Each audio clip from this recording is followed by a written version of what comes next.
GPS watch to a golf tournament, and then I dial up the course on the watch so I know what the yardages are as I'm standing outside the ropes. So okay. So I can tell. You're not hitting the ball. What? Why would you care? I'd like to know. Okay. You realize this isn't right. No, it's fine. You realize that there's a problem here. No, I'm sure I'm not the only person to do this.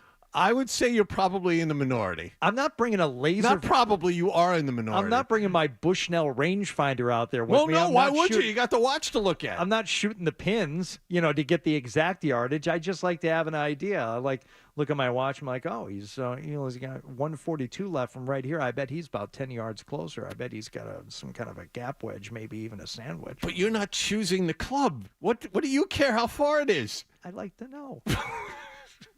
Anyway, half of this is just like for the radio craziness. That's legit scary. No, what you're talking about right now, that's scary. So the protesters had on T-shirts that said "No golf on a dead planet," whatever that means. What? They some kind of powdery substance, whatever it was. That's right. Kill the playing surface with all the grass. Yeah. That's a perfect way to save the planet. Yeah, yes. Whatever it was, they decided, both Scotty Scheffler and Tom Kim, that it wasn't going to interfere with their putts. Scheffler missed his. Tom Kim made his. Then they went back to 18T for the first of, they didn't know how many sudden death playoff holes. While those guys were going back, that's when you really saw Gary Young, chief referee and senior vice president of the PGA Tour of Rules and Competition, come out there and decide, all right, how are we going to fix this green? So you know what they did? They brought out the steel backpack blowers. I believe those were the 680 series. And those guys got out there. And I wondered, did they test the substances at all? Because it appeared to be like a powdery substance that they had thrown out of the green. Mm-hmm. How do you know that these lunatics didn't just go out there and sprinkle anthrax everywhere? And they figured, it's fine. We'll just take the blowers out there and blow them into the crowd. Perfect. Patrons. That's right. So they cleaned up the putting surface to the point where they figured those guys could go back tee off on 18. And, what happened? Did it take more than one playoff hole, or did Scotty Scheffler do it again? Putt goes back. Ball tracking down the slope out to the left. Doesn't turn right, but Scotty Scheffler is going to go ahead and tap this one and acknowledge Tom Kim. As Scheffler taps it in, Scotty Scheffler is the winner of the 2024 Travelers Championship. It's like I was there. Chills. Seriously, that's riveting stuff. Thanks for sharing. I'm glad you got a chance to hear it and witness it again, as I'm sure you were watching live yesterday. All right. Can we talk some Bruins? Can we get to other things? We're not going to talk any Bruins. We're going to talk about the Stanley Cup Final Game 7 tonight. Okay. You want to talk about your precious Red Sox? Not really. All right. Well, we'll talk. I'm good. We'll talk Stanley Cup Final of the between the Panthers and the Oilers happening tonight as we continue here after the headlines on 98.5 The Sports Hub. Sports Hub headlines. Well, regardless of what Hardy thinks, the Bruins are front and center this morning. NHL draft coming up Friday. Team without a first-round draft pick, but they do have Linus Ullmark to trade. And according to a report out of Ottawa, the Senators and Bruins have ramped up talks concerning Ullmark. Edmonton will visit Florida tonight for Game 7 of the Stanley Cup Finals. Al Horford told the media yesterday in Boston he will be back and play with the Celtics next season. O'Shea Brissett has reportedly declined his player option. And the Red Sox won again in Cincinnati yesterday, 7-4. Sports Hub headlines are brought to you by Valvoline Instant Oil Change. Enjoy quick and convenient vehicle maintenance this month. Visit NewEnglandOilChange.com for 15% off your drive-through oil change at Valvoline Instant Oil Change, now open in Franklin, Billerica, and Peabody. I'm John Wallach at Boston's Home for Sports, 98.5 The Sports Hub. Your next update at 7 o'clock. No matter where you go, you're always connected to Boston sports with the 98.5 The Sports Hub app. Download it wherever you get your apps today.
They played Game 6 in Edmonton.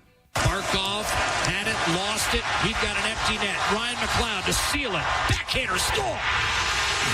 There will be a Game 7 of the Stanley Cup Final. Monday night at Sunrise.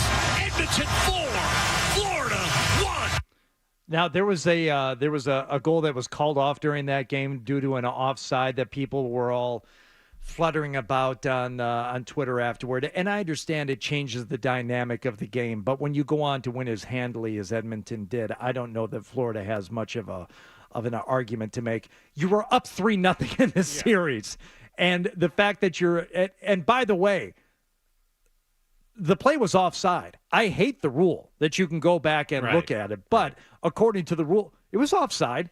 Sure. Yeah. You have to really, really look. But they made the right call. It sucks that that's the rule, and I get why it's frustrating. But also, why are you even in this position, Florida, to be arguing about a goal that, by the way, wasn't going to take the lead in the game? I think it was going to either make it 2-1 or 1-1. Was it going to make it 2-1 had they scored there? I'm trying to remember. I think it would have made it 2-1 Edmonton. So they would have gotten on the board earlier than they did. But so what? The fact is you're disintegrating. You're falling apart. Are you like me? And I know we discussed this a little bit before the show, but I want to hear your fully fleshed out opinion here. Are you like me? I am so happy to see Florida die like choking dogs. This is left over from the second round of the playoffs and all the cheap shot nonsense. And even though Florida was the better team, it was easy to see the stuff they pulled against the Bruins. I am more than happy to see them wither away and die like this. This is hockey porn for me. This is fantastic. Well, I mean, obviously, I'm happy that the Bruins, if they had to lose, they were going to lose to a team worthy of losing to, and they've gone on to show that, yeah, they're a real hockey team. That's fine. But now, do I want them to win it all? Of course not. And I want them to go down, and I want them to go down in spectacular fashion. And if Matt Tkachuk doesn't step up his game tonight, I think Florida has a real chance of getting blown out again. He expects things to be really loud there in Sunrise, though. I can't even express the feeling of excitement around the city right now with everybody. The build-up throughout this whole season and throughout the whole playoffs. Yeah. City. It comes down to this. So what city? I'm expecting it to... Wait a minute. To be as loud as any building I've ever heard in my What city? life. Sunrise. Fort Lauderdale? Sunrise. Miami? What cities he tell you? Sunrise, Florida. Population what? 4? The city of Sunrise, there's yes. nobody who lives there. There's just the building and the mall. How many people actually live in Sunrise, Florida?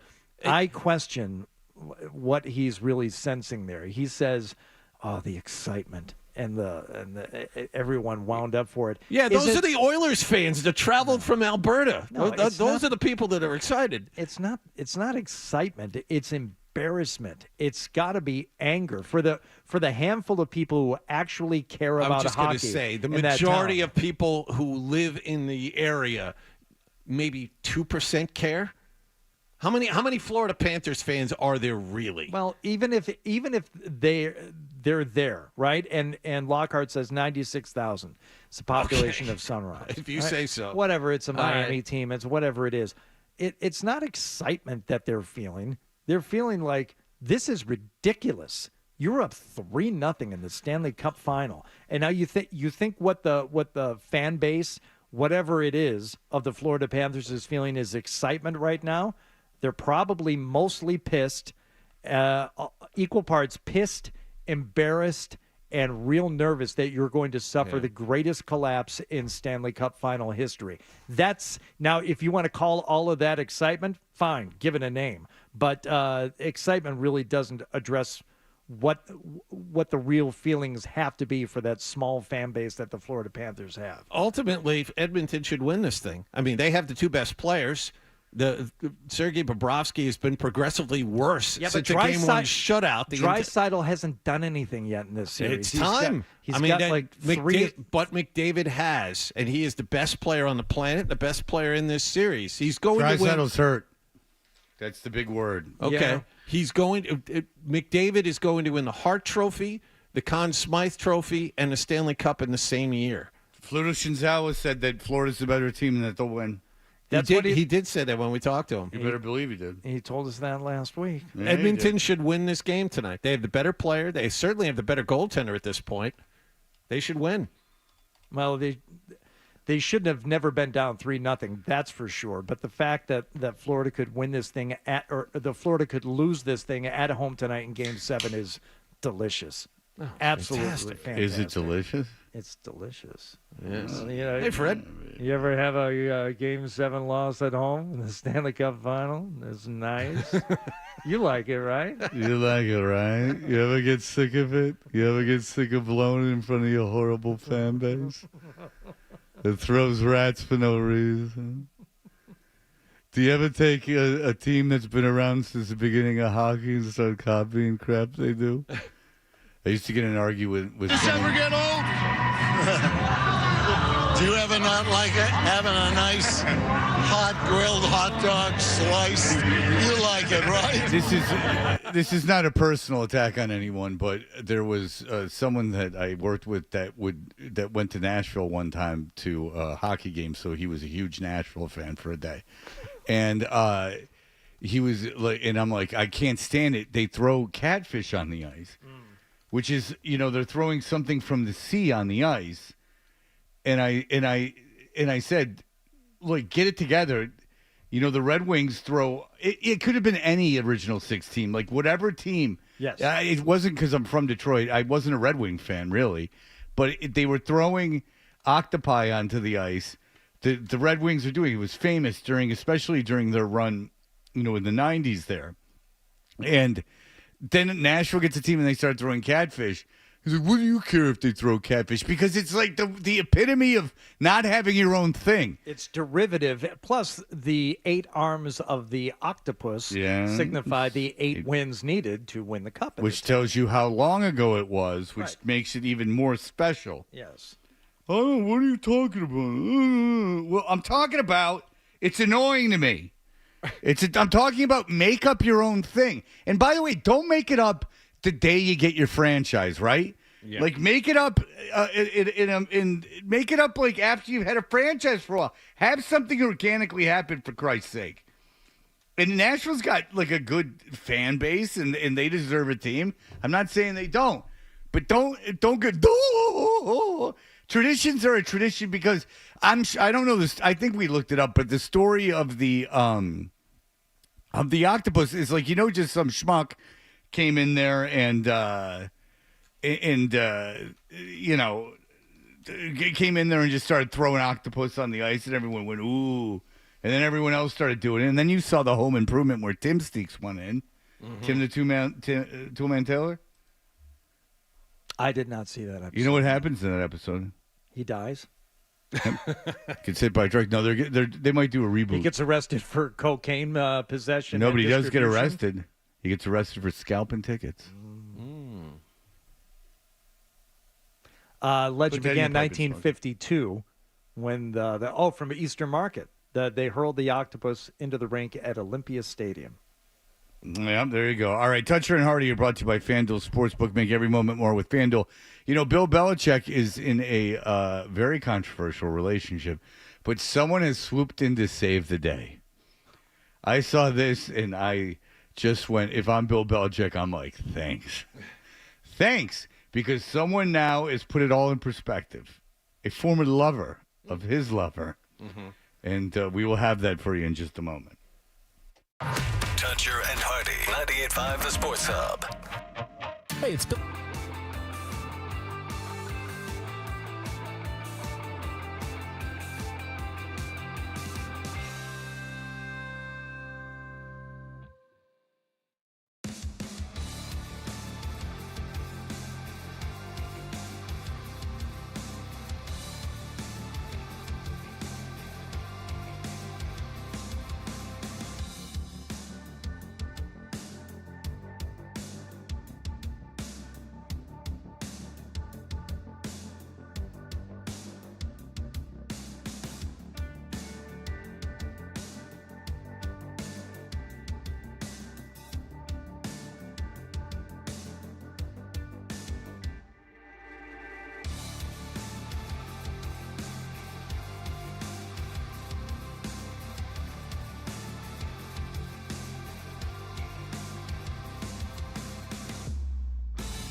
Sports Hub.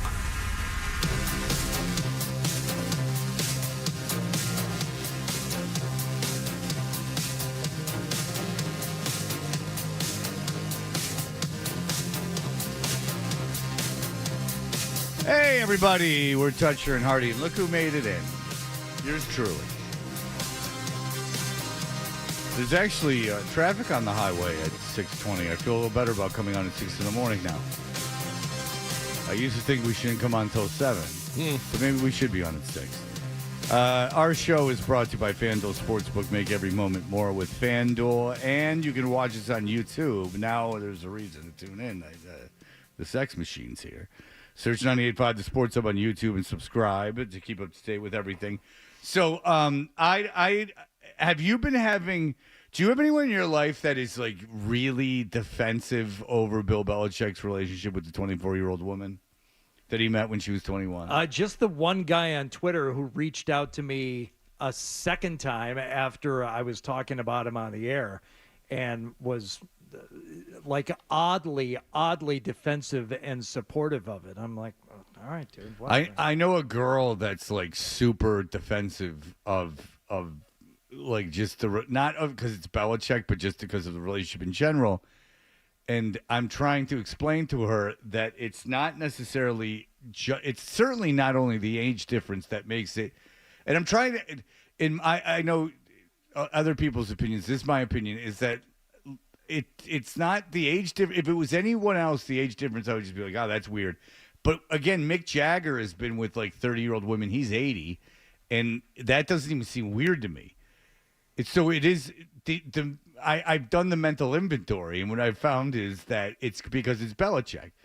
Belichick and coaches in general set themselves up for this stuff, in that they aren't just guys that do X's and O's and win ultimately meaningless games. They set themselves up as like army generals that are leaders of men, and these bastions of moral integrity. And I mean, watch any of Belichick's press conferences or any of Belichick's, the way he carried himself, like he was above everything and smarter than everyone in the room and like a moral authority. He would tell his team, don't talk to the media, don't do any BS, and people around here, because they were winning, bought it. They bought him being like this. You guys know this. It's not going so far as to say they bought him as being almost like Gandhi, Mother Teresa, like this like saint that walked among us. And I'm not exaggerating. I know that he like got a divorce and stuff like that, but people act like he's a cut above the rest of us. That he lays. That he should be a cardinal or a saint or something. You know what I'm saying? That he is. So the idea that he is this ring camera, no shirt wearing schlub just like everyone else is hysterical. I like. It's not my daughter. Like, you do whatever you want. But it is funny and it is weird as hell. And that's also part of it too. As I've expressed to you guys, I love it. I can't talk about this enough. I talk about it all the time in my personal life. I can't get enough of it. Bill Belichick laying pipe with a 24-year-old is hysterical because he's not George Clooney. When George Clooney's 70 or Robert Redford when they're 70 or Warren Beatty when he's 70, I get it. They're these like suave. When Frank Sinatra married who'd he marry? The girl that ended up from the horror movie. Joey Heatherton. Come on. She ended up marrying Woody Allen. Oh, Diane Keaton. She ended up marrying Woody Allen. Mia Farrow. When he was with Mia Farrow, she was like 22. Yeah. And he was like, what, like in his 50s? And, he just was like, keep these dames in line. Like, don't do stuff. But, even that, like, makes sense to me. I understand that. There's these suave 70-year-olds that, wear suits and I'm sure carry this panache and can take you around the world, and it's not disgusting. Belichick's like my dad, like farting, he's stained underwear and everything else. Like he wears cutoff sweatshirts. Right. So anyway, I was listening to the radio yesterday and I heard someone tease that Belichick, hey, an old boyfriend of his 24-year-old girlfriend has come out and stalked. So if you would hear that tease, what would you assume was going on? Some college kid, some 21-year-old kid, like, oh, I know all about this girl, this woman. I've seen her at her worst, type of thing. Yes, Same page. Some frat bro. Same page. Yep. I thought, some guy in his 20s, he's having the time of his life. He's going to talk all this ass about her. Oh, no. Much to, I'm sure, the Belichick's loves this. TMZ Sports. Jordan Hudson's 64-year-old ex defends her amid Belichick romance. Jordan Hudson's 64-year-old former lover is racing to her defense. Thanks, Jordan. Blasting haters who have accused her of being a gold digger for her romance with Bill Belichick while praising her as wise beyond her years.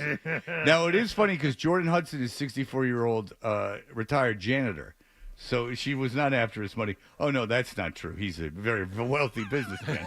But, hey, whatever.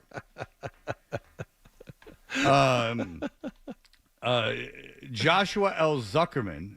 So listen, religious lines mean nothing to her. I got to give her props for that. A businessman tells TMZ Sports he met Hudson several years ago after bonding over psychology, philosophy, and nature. They became romantic because obviously you would go out as a businessman and meet a college student and immediately start talking about philosophy, psychology, and nature. You would get into that conversation right away. How does one begin that conversation? Like, you see a young girl and you go, oh, I'd like to bang her. And then you start talking to her and then you find out, I don't doubt she's intelligent. I also don't doubt that she has a very, very, very, very big daddy fetish. The two were off and on for a while, but ceased their dating relationship just prior to Hudson coupling up with Belichick.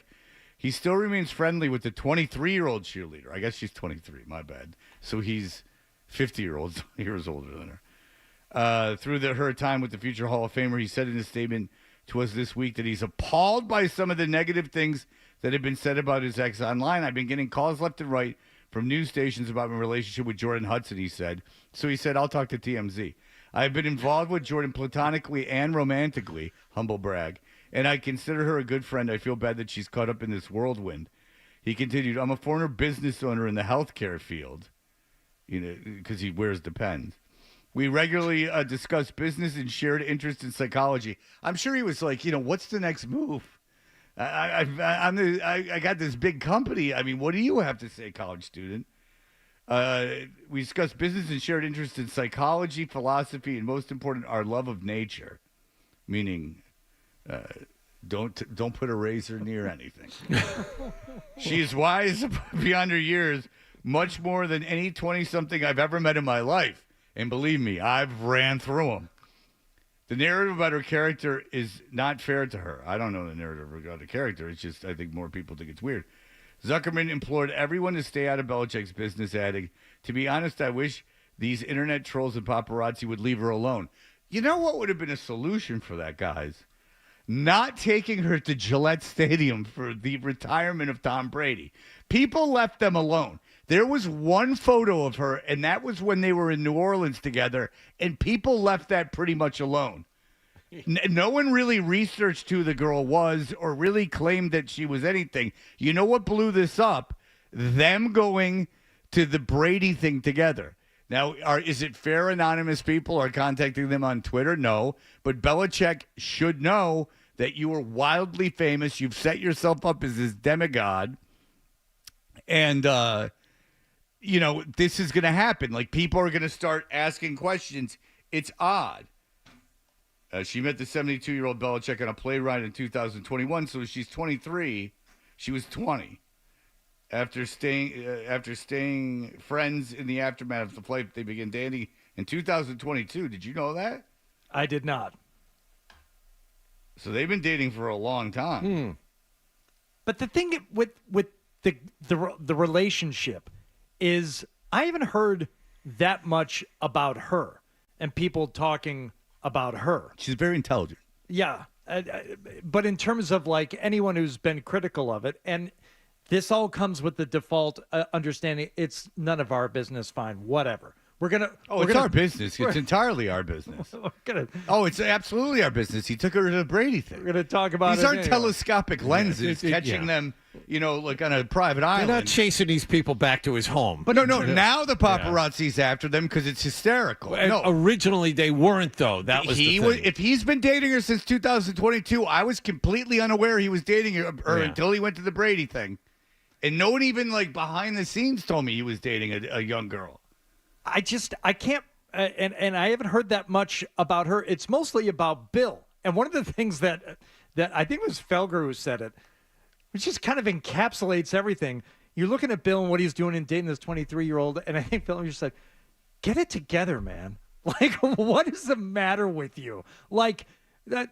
Control yourself. Get it together. Stop behaving like this. It's ridiculous. And this one guy who has come and said two things to me now on Twitter. The first one was that I was only saying this so my wife wouldn't get mad at me. Not the case.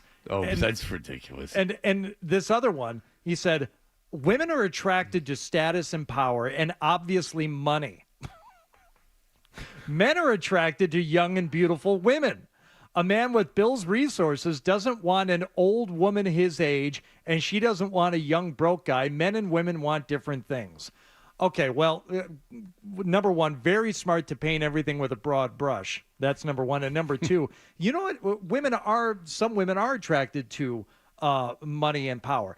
Also, I've heard this read, some women are attracted to men that don't make them vomit when the man takes his clothes off. That is something that I've heard women are attracted to. And you can't tell me a 23-year-old in the prime of her life, probably a full 5 years before she even reaches sexual maturity, has Bill Belichick naked in front of her and just says, "Oh, that's what I want." Unless she has shut up. Unless she has a very peculiar kink. And I'll tell you this, is that we've talked about this. Hardy brought up Howard Stern, and I think Howard Stern might be 19 years older than Beth, his wife. And, like, you go, oh, well, she likes him because of his power. She finds him attractive because of his power and success. And it's like, yeah, but that's legitimately... She finds him attractive because of his power and success, because he is that person. Like, that is attractive. It's attractive. Have you ever seen, like, a woman, like, singing for a band? Or, like, a Nikki Glaser doing stand-up comedy? And, like, Nikki Glaser seems 1,000 times hotter when she's doing stand-up comedy because she's being so funny and she's controlling a room. That's all legitimate. Like, yeah, liking money and power doesn't make a woman a bad person. It's a natural evolutionary thing. You want someone successful. You want, and it's not almost like, oh, this guy could buy me all these things, or he's an entree into the world. That's very cynical. It's just like, wow, this is a really impressive person who's accomplished all that. And I get that. And women and men do find, when you're 72, you don't all of a sudden start going, ooh, 72-year-old women are the hottest. I get that. But there's, a 50 years age gap, and don't pretend that it's not very strange. Like, even if he was with someone who was like 35, I'd be like, all right. This is weird. It is. And it's Belichick. Again, if it was George Clooney or, like some suave debonair or like Tony Bennett at 70 or something, I go, okay. Mick Jagger, I told you. Mick Jagger's 80, and he should be banging 30-year-olds. It's a really good point, though, when you talk about people who seem inherently more attractive when they're doing something that is being revered and they're getting adulation for it, and you can see their talent, and it's like, wow, that makes them immediately more attractive. At this stage in Belichick's career, does he greatest football coach of all time? Okay, there, I said it. Right now, is what he's doing right now makes him more attractive? He's out of work. Nobody wants to hire him. What's attractive about that? I imagine that she sits next to him on the plane and she's like, oh my God, because you see someone famous that you've seen on TV and you get that little feeling and he pays attention to her, and she obviously has an affinity for older guys. I would imagine a psychiatrist could have great fun with it. I don't think it's a mystery that it's probably has something to do with the relationship with her father. Ben, go ahead. Freddie, baby. What's up, Benjamin?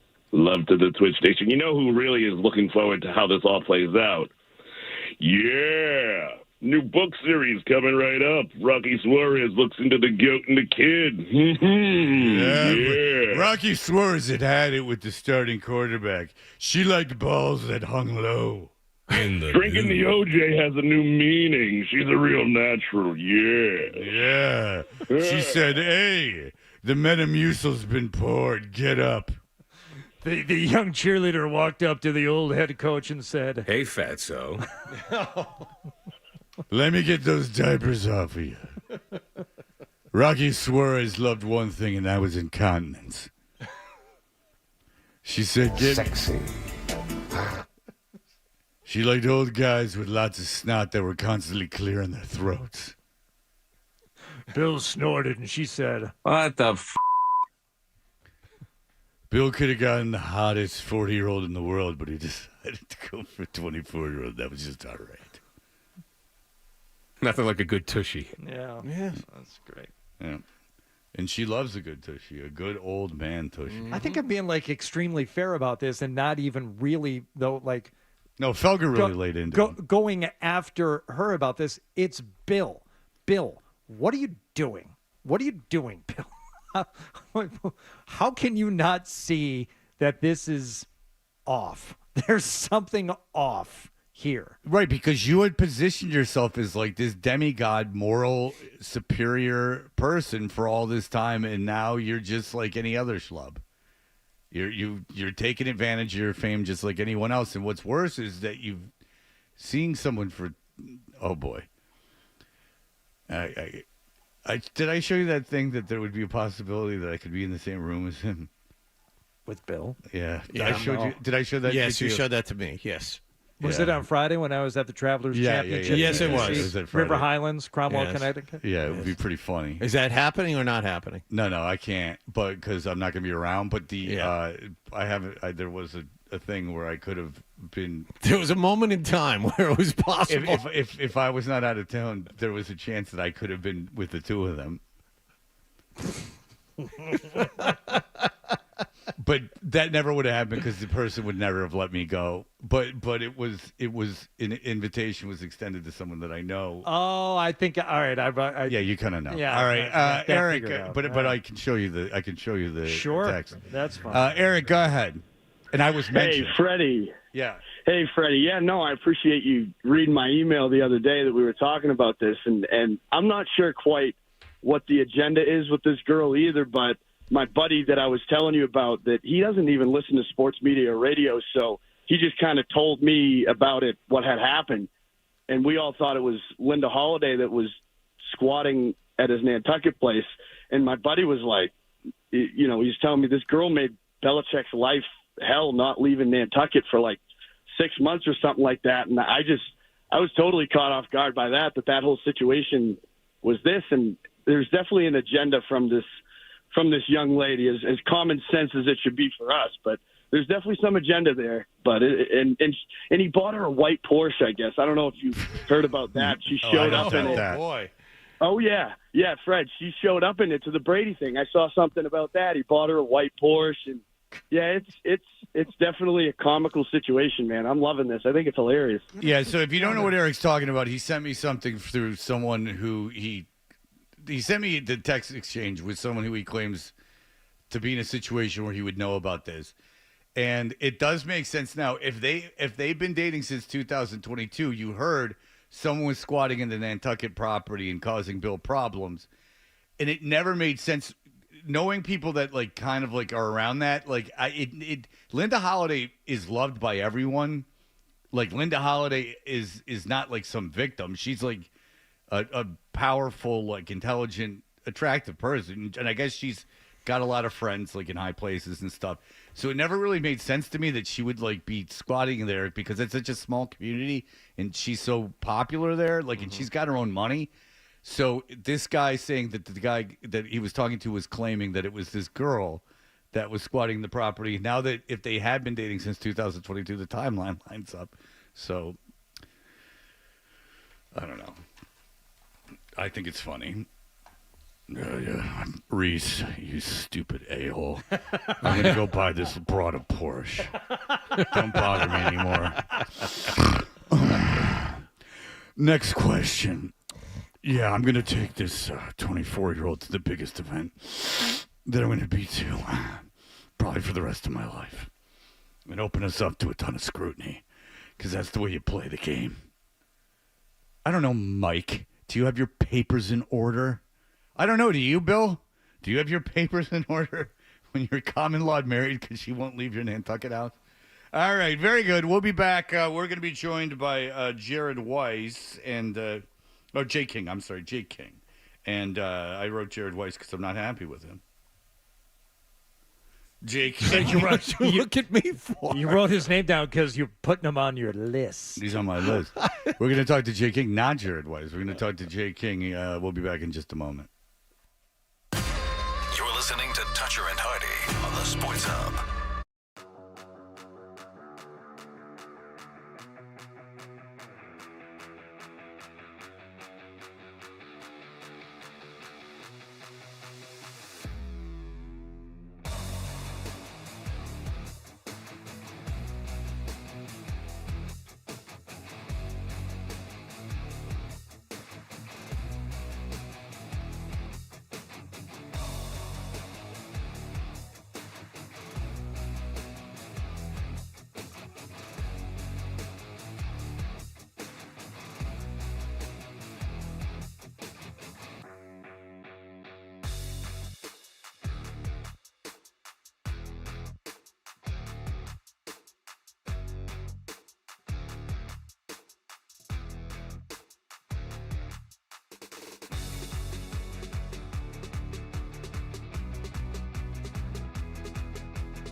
Hey, we're Toucher and Hardy. Jay King covers the Celtics for The Athletic. He joins us on the Volkswagen Dealers Expert Hotline. Jay King, hello, sir. How's it going? It's going very well. We appreciate you joining us. And were you around the parade? Were you there enjoying the parade?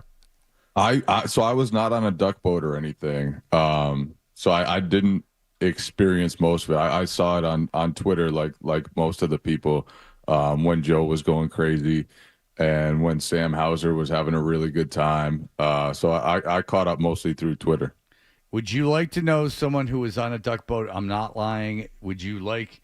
I will put $1,000 on the table. Jay King, you could play as well. Someone in our orbit was on a duck boat, not involved with the Celtics. Someone outside the Celtics organization, not involved in basketball, in our orbit was on a duck boat. Would anyone care to guess? Everyone gets a guess. We'll start with you, Hardy. Is it a media person? It does. I'm not going to go there. It's not in the Celtics. Nothing to do with the Celtics, and but they're in our orbit. There's someone in our orbit. Dennis Knudsen, chief engineer, 98.5 The Sports Hub. Incorrect. Go ahead. Dave Portnoy. He's in our orbit, right? Jay King. It wasn't me. It wasn't me. I know that. So what's the answer, Fred? Saugus' own adult film star, Tyler Faith. How about that? She was on a duck boat? Yep. Why? I don't know. Goodness. But See, she was. Jay, you missed out on your chance to sit next to a porn What kind star. of orbit are you guys keeping these days? She made out with Nick Giamelli's dad. Nick Giamelli's dad had his tongue in her mouth, her tongue in his mouth. Nick Giamelli's dad made out with her at one of our events, and Nick was right there and visibly aroused the whole time. I hate this. I hate everyone. Yeah. I hate everybody here. I hate you. I hate Fred. Yeah, that was him after his dad made out with Faith. Tyler Faith. Good morning. But you can follow Tyler Faith on Instagram and see her on the duck boat. Okay. Isn't that fun? Yeah. Isn't that interesting? Jay King not on a duck boat. Tyler Faith, Saugus is an adult film star on a duck boat. I hear she's engaged to a Hell's Angel. So sweet. So don't bombard her with anything bad. Jay King, here we are. It's the off season. We know everyone of importance is locked up. The Tatum deal, I imagine, is a done deal. As that's just going to happen. Correct? Yeah, that will definitely happen. It's, I mean, too much money to turn down. Obviously, they just won a title. He's got to be happy with where he is right now. So yeah, that's a done deal. All right. So, what do they have to handle this offseason? Is there anything that you feel is important that they have to do this offseason that could mean something come next season? Come next season, probably not. But the biggest things to me are, one, can they sign Derek White to an extension? He's eligible for an extension this summer. It's not as much of a slam dunk as Jason Tatum because they can only, and I say only offer him about 4 years, $127 million. And that's like at the place where he could potentially make more money in unrestricted free agency if he waits for that.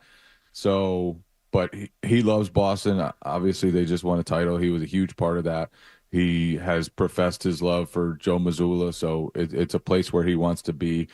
If he's willing to accept that, I think they offer him the full max and try to keep him around as long as possible.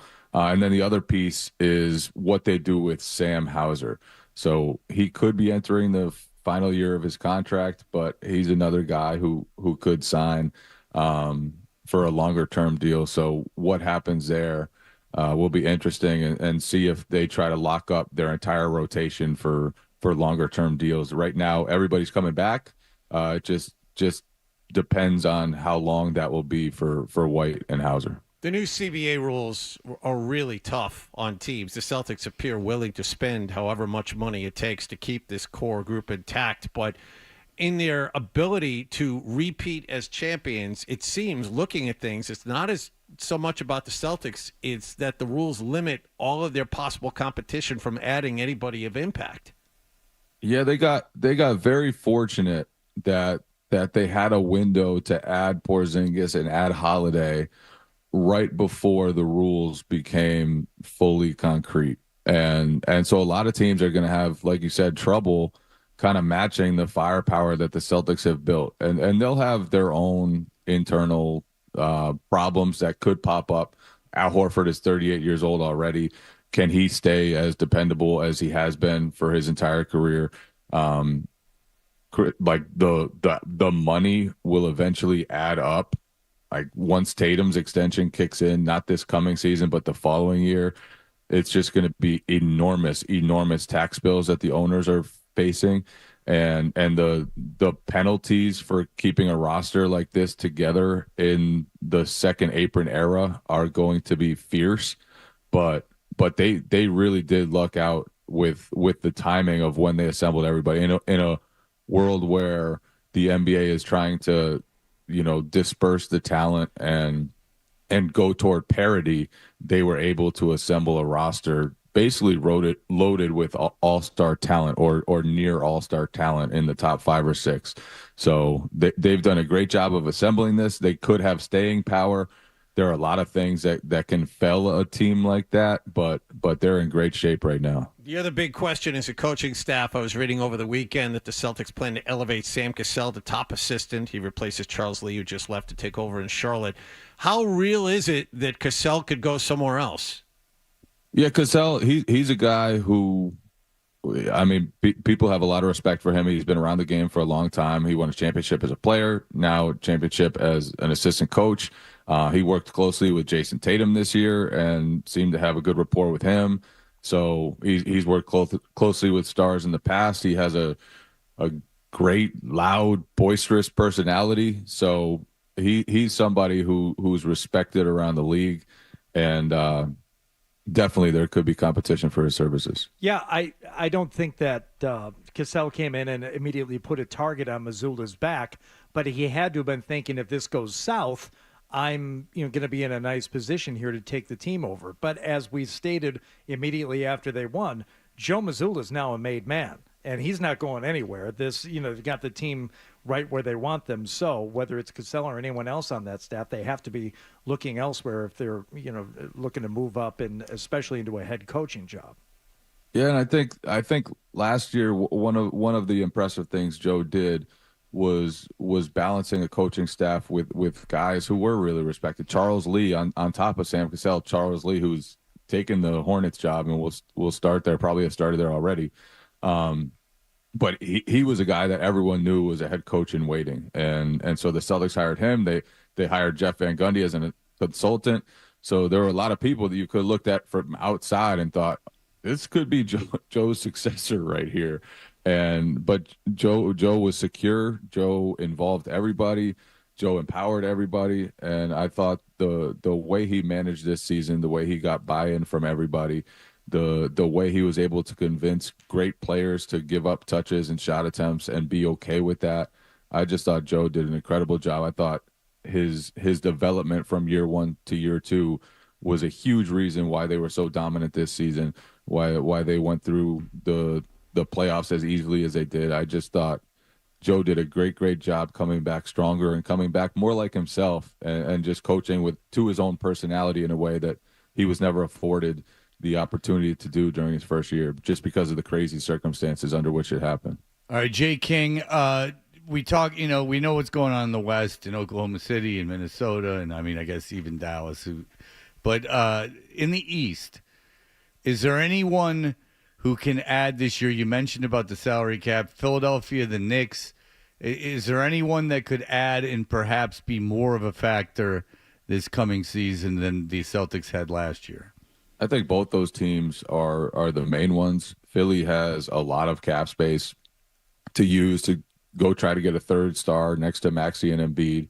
The Knicks have assets to add to what is a really deep team, and I think if they had been fully healthy, might have been the most competitive team against Boston this year had they met in the playoffs. And then the other one that I'm still looking at as a possible threat is Milwaukee. They have Giannis, they have Damian Lillard.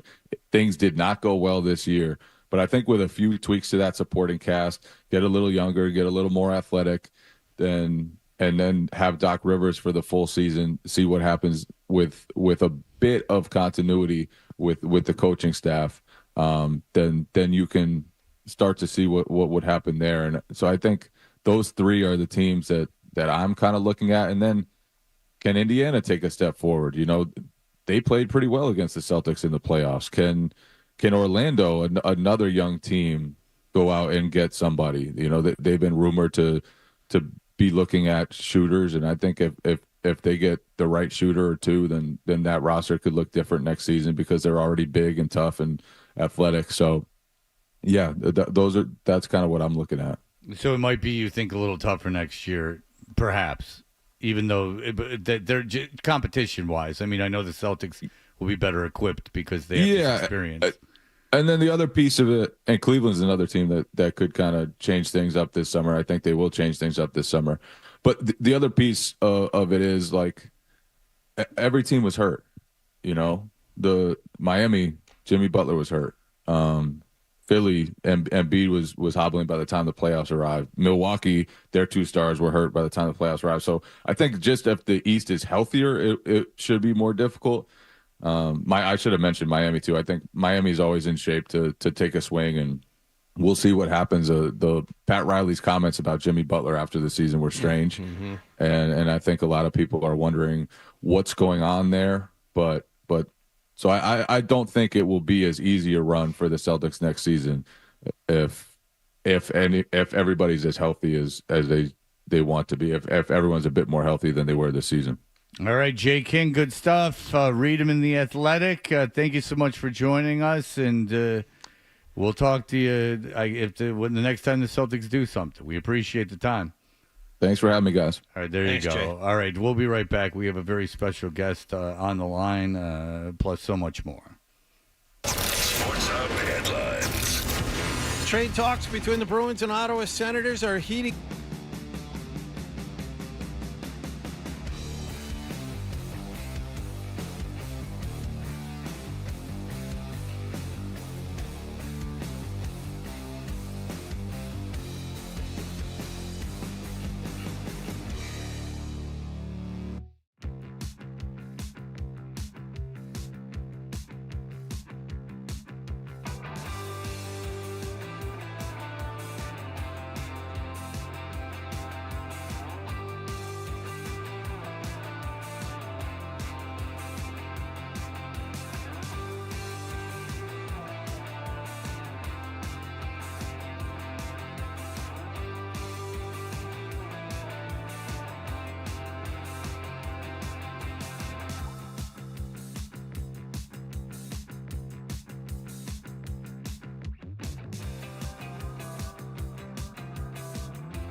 we're Toucher and Hardy. We're brought to you by FanDuel Sportsbook. Make every moment more with FanDuel. And look at who's on the line.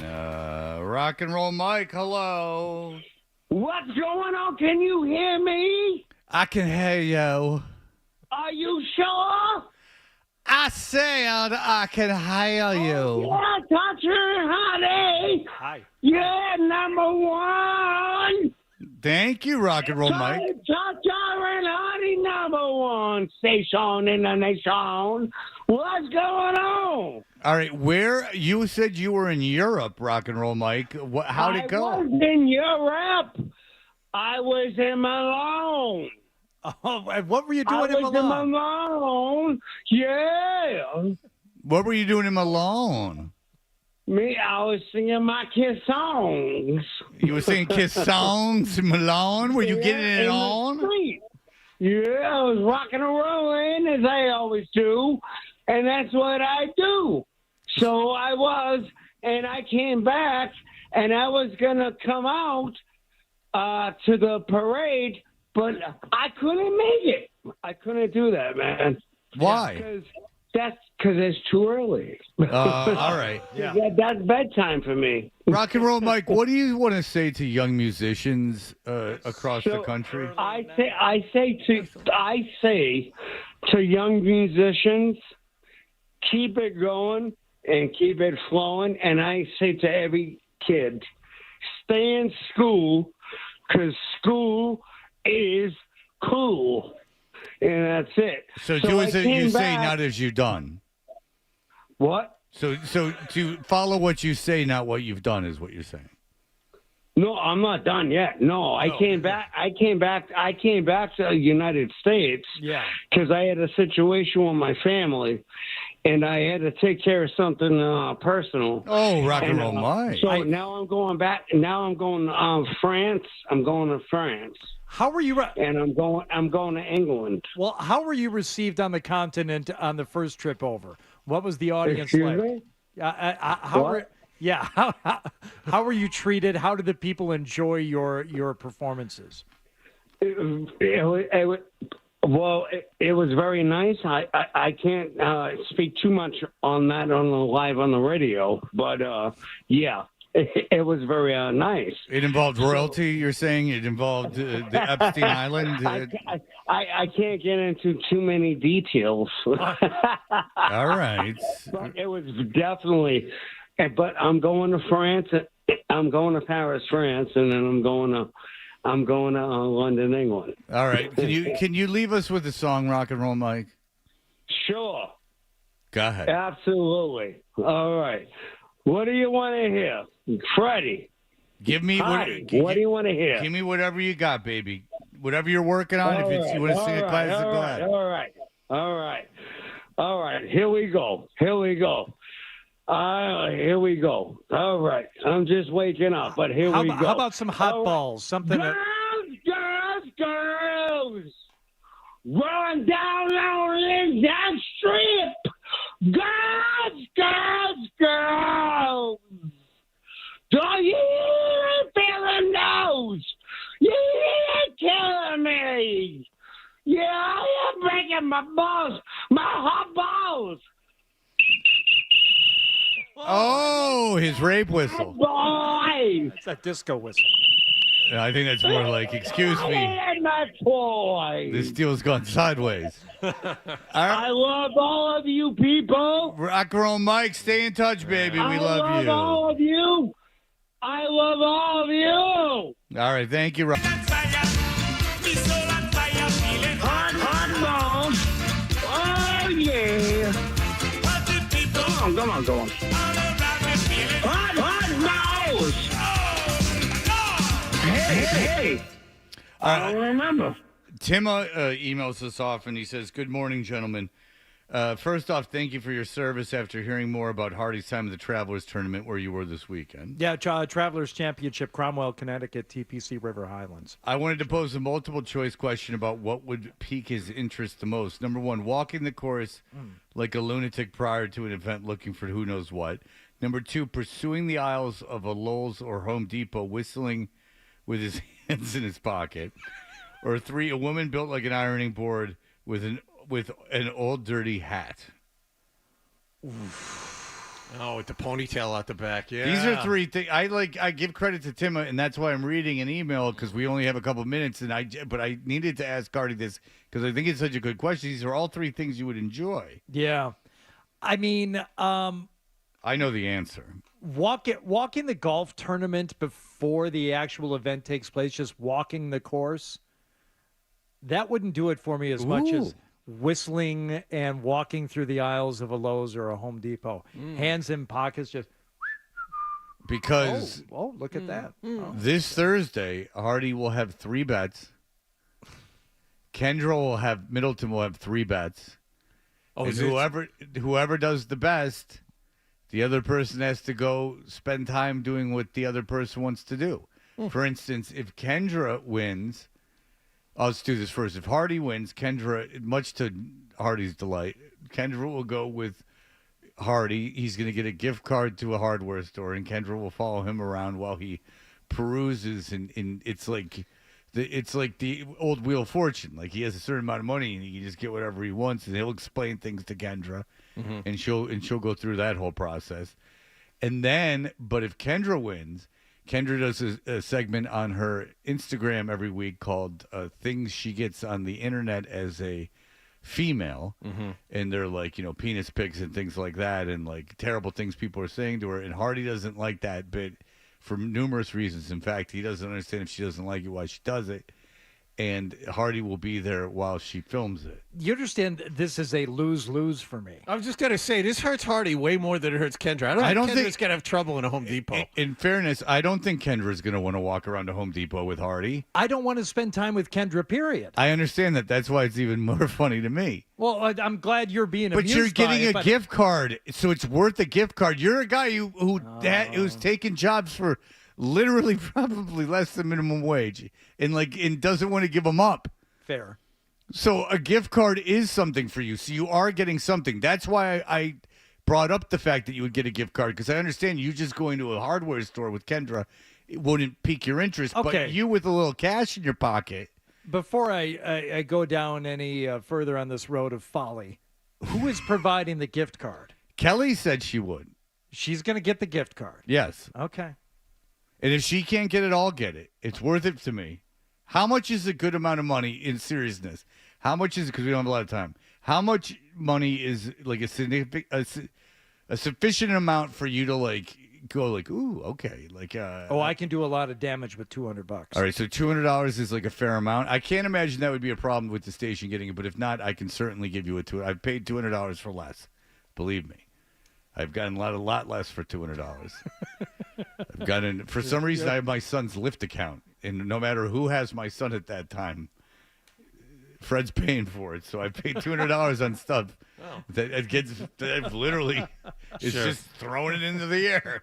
So I would much rather get $200 and give it to Hardy. Now we're all rooting for Kendra in this because you will absolutely hate. We can't lose either way, but. You being at a taping of that, and you can express yourself as much as you want. Yeah, I almost want to do the taping because that would be less time, I think.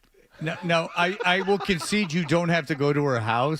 No, I don't know, because it's going to be all set up, but it can't be here. She can record it anywhere. She can record it downstairs. I'm not going anywhere. I would go to a hardware store to spend my $200. Whether she shows up or not, that's fine. But I'm not going to meet her anywhere to do this. Yeah. You got to do the video. We're going to do it here at the station. No. Because Yeah. No. Yeah. I have conceded you don't have to go to her house, but you got to figure out a somewhere to do it. You can do it at my house. Do it in the parking lot. Why can't it be at the station? Because you're too comfortable here. It's got to take you out of your comfort zone. I'm not going to be comfortable. No. You got to Don't worry about it. You and her have been at the station together. You and her have to be outside of the station. Do it at my house. I don't care. I'll leave. You can go in, and I'll give you my house. I mean, it's beautiful inside. So well decorated. So many things. Is that dog going to be staring at us through the sliding glass door? You know what? I'll just take him for a little. I'll take him to the dog park. Okay. Make you happy. All right. At least that will make you happy. All right. As long as he's nice and cool. He has his head in his hands. That's not good. Well, if you don't think that it is, I thought about this all weekend. I really did. I had a couple friends say, boy, Adam 12 was really fascinated by this. He's like, Hardy really doesn't like her. You're not playing this for radio. You really No. You know me. No, I'm talking to Hardy. Hardy, you really don't want to do this under any circumstances. Correct. I don't want to win or lose. Yeah, you know me. I'm not going to do something and pretend. I wouldn't pretend this much about it. I just give up on it. I would just go, it's not working, and stop.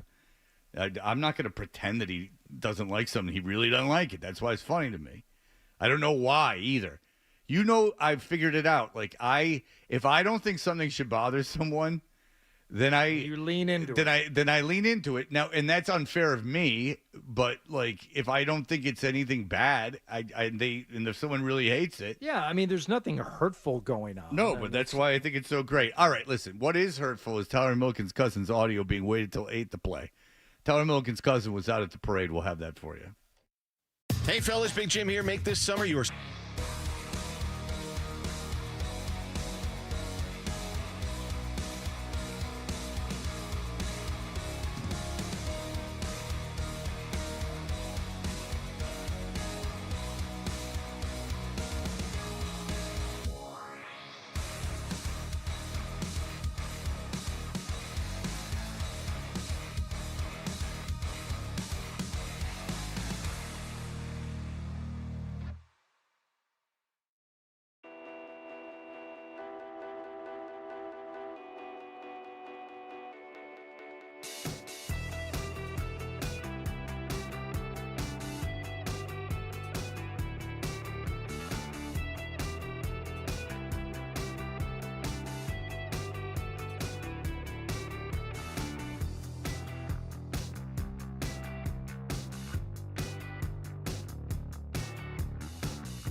this month. Visit NewEnglandOilChange.com for 15% off your drive-through oil change.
Everybody, we're Toucher and Hardy, brought to you by FanDuel.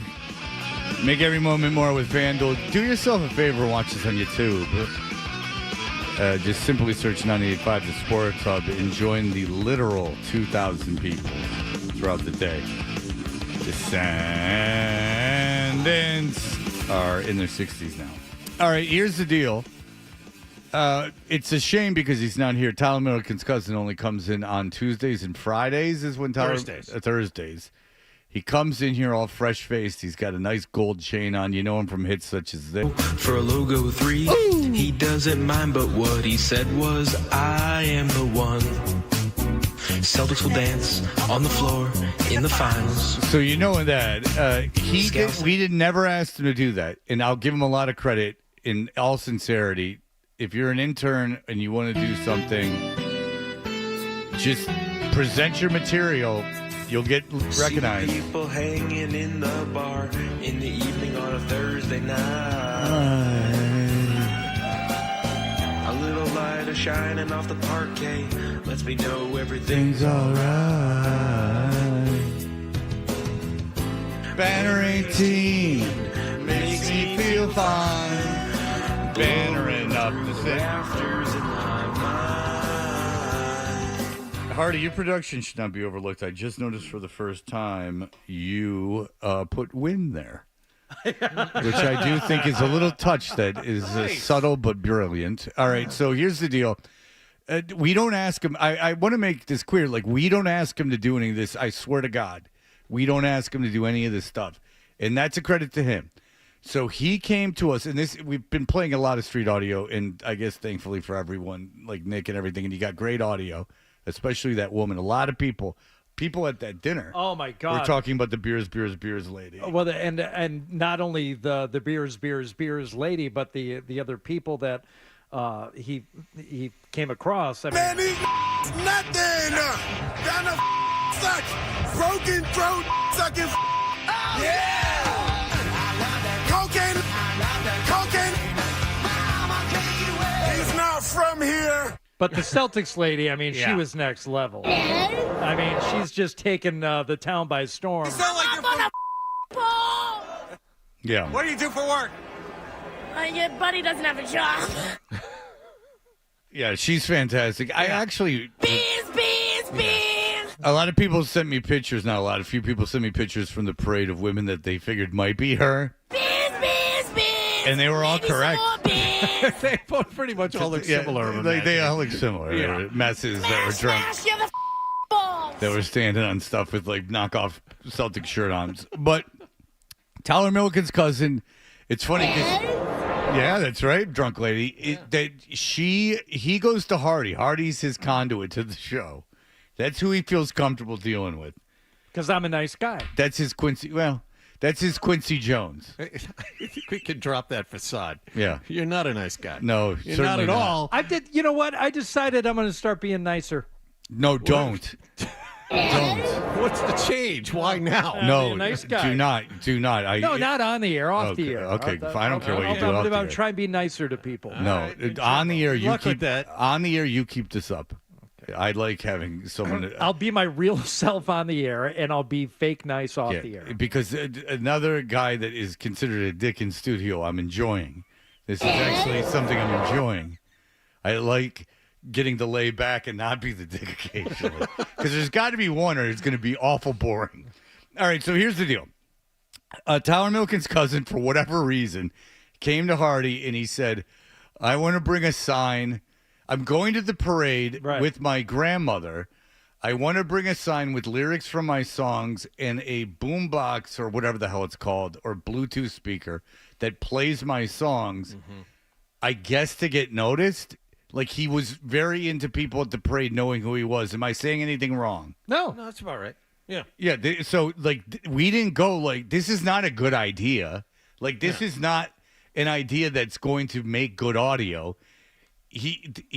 But he wanted to do it. So what are you going to do? Are you going to the parade? I'm going to the parade. I'm a Bostonian. I'm going to the parade. I love a parade. You stupid So he's going to the parade. So I know. So this is the last audio we'll play of the parade. We'll play the beer lady, but that wasn't the parade. We'll play the beer lady forever. But this is the last audio we'll play of parade. It's not a good idea. It was a terrible idea. So he's got the sign that has the lyrics to his songs. I think one of the on one side of one sign it says Jason Tatum is a Celtics player, and on the other side maybe it said something about Banner 18. I don't know. But he said he was going to have a sign and he was going to be playing his songs over some kind of a Bluetooth speaker. And he had his grandmother. He also asked if he could take his parents once I already secured him a spot on a patio somewhere. And I'm like, sure. But yeah, it's Milliken's cousin plus 3 is what the what the reservation Plus, like, the ended up being. coolest 3 you could go with your parents and your grandma. That's right. As a young man about town. He's rolling deep. Hey, I'm going to the parade. I got this exclusive patio access. Mom? All right, so he puts in all this time writing these songs and getting his sign together. He's going to bring his music. And then on Friday, as I'm driving back from the Travelers Championship, TPC River Highlands, Cromwell, Connecticut, I get a couple of texts from him. This is how he sends me his audio, whether it's his lyrics, his a cappella vocals for his songs, or whether it's, in this case, street audio. And I'm like, oh, boy, these are going to be big files. Boy, was I wrong. So I'm going. He's out there presumably to promote the show, and yes, to get some street audio for us. Nick Gemelli, don't worry, your job is safe. So here it is. This is the fully produced, enhanced, lengthened, director's cut version of Milliken's cousin getting street audio at the parade. Here we go. Right for you? Is this all right for you for the radio? Yes, sir. All right, what do you want to say, man? Tyler Milliken's cousin's the man. Raps are A1. Tyler Milliken, go balls. Hey, thanks, man. Have a great day, all right? Is that him laughing? Jeez, I hope so. I hope that is him at the end. That's. I really want it to be. That's him saying, home run, Tyler Milliken's cousin. Right. He's so pleased with himself. That Nick, does that sound like a young Nick going through a drive-through? Does that sound like? Are you telling Dan to put that clip in? He is. Great minds. Nick has got it. That Nick was saying the exact same thing to Dan the exact same time I was saying it on the air. Okay, okay. We'll find it. Tyler Milliken's cousin. Back in 2006, 2007, we had like a street audio contest, and Nick went out and he went through a drive-through and went like, "Oh, I have a bunch. You're a loser!" And he started giggling. We'll see if we can find it. All right. So see, I heard that laugh, and I heard something else. I heard that, and I heard. That's what I thought. Yeah, you thought, yeah.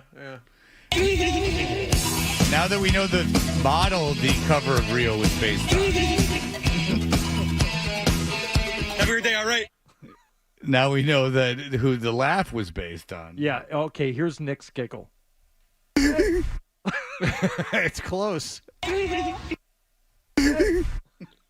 Yeah, that was Nick. He went up to a drive-thru, and his big audio prank was like, they were like, Taco Bell, can I take your order? He's like, yeah, you're a big loser. And then he like took off. He skedaddled. All right. Anyway, Tyler Milliken was not done. You would think that was enough. Oh, you would think. There's another one. Oh, there's two more. Okay. Here's Tyler Milliken's cousin. He's got a sign with his songs. He's with his mom and dad and grandma, and here's what he's doing. Can I use it for the radio? Hell yeah, you can. All right, what's your name? Sarah. All right, what do you want to say? What do you want to say? I want to say Boston is the best town in the United States, maybe the world. I cannot wait to see Deuce Tatum in that parade. He, I think, was our good luck charm bringing us Banner 18. And Kyrie. Awesome. Thank you so much. Thanks, Sarah. There's another giggle at the end.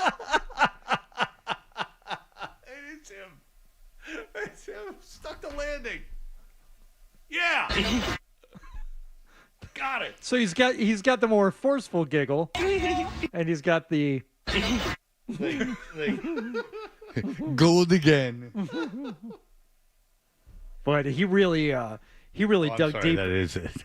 He really dug deep with Sarah, though, finding out that she was there to see. What was it, Deuce Tatum? That was it? Deuce Tatum and Evan Kyrie.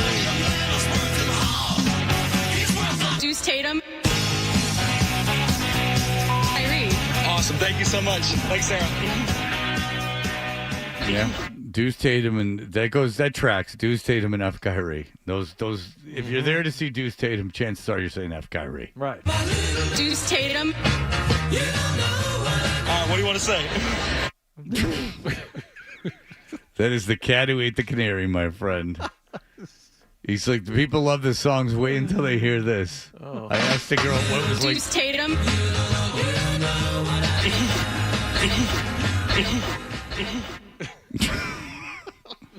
Look out, world. I've just reinvented the wheel. Can you play a little bit of Sarah again there just for a second? Because it reminded me of something else, too. All right, here we go. Can I use it for the radio? Hell yeah, you can. All right, what's your name? Sarah. All right, what do you want to say? I want to say Boston is the best town in the United States, maybe the world.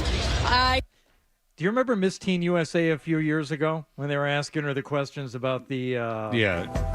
Okay. Recent polls have shown a fifth of Americans can't locate the U.S. on a world map. Why do you think this is?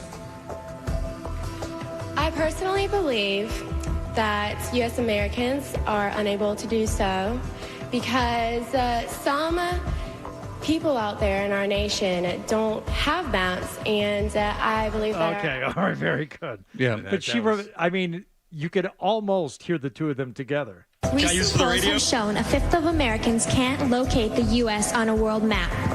Why do you think this is? I personally believe... I want to say...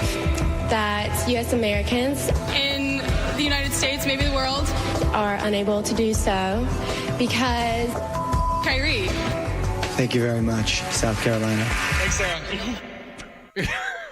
In fairness, she was thrown for a loop. I mean, what are you going to say? How come people can't point things out on a map? I mean, well, there's no maps. That's right. Tyler Milliken's cousin.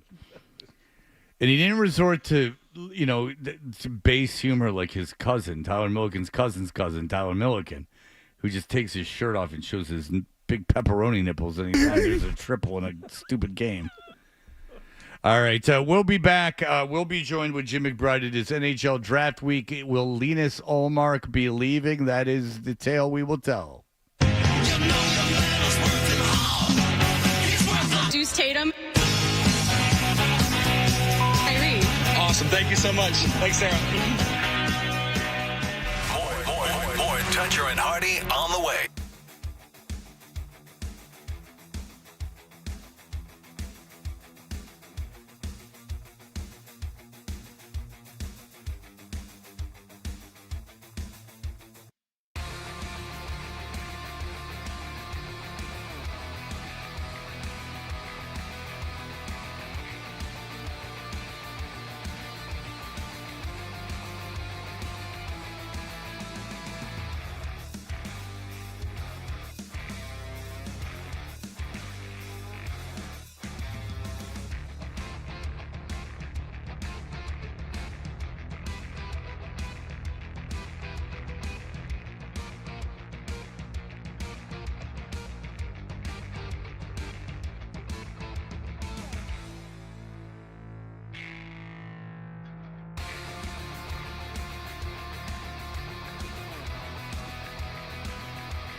Turner, Toucher, and Hardy. And as Jim McBride writes in the Boston Globe, the Bruins are hitting their busiest 2-week stretch of their offseason as the draft is this Friday and Saturday in Vegas. Free agency opens on July 1st. Trades are already coming hot and heavy. There's a couple goaltenders that were moved. And there's rumors about Linus Ullmark and where he would go and how in-depth these talks are. Jim McBride covers the Bruins for the Boston Globe, and he joins us on the Volkswagen Dealers Expert Hotline. Hey, Jim, how are you?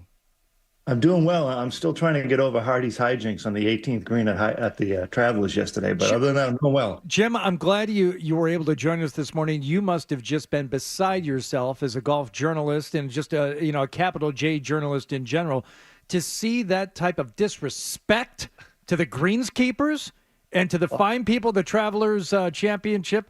To have that happen, it was unthinkable. It was inexcusable. It was reprehensible. But you've managed to pull yourself together, and I appreciate that. Yes, that was a disgrace. Disgraceful. I mean, what an effective protest. Unconscionable, Fred. What happened? You could tell they were real anarchists, too. Yeah. The one guy with the polo shirt on. I said in the moment, stupid hippies. Yeah. Like you're not even doing it right. You didn't even damage anything. But the thing is, I don't think they were true believers. They just kind of wandered out there. Those were hippies that are now like in the church rock band.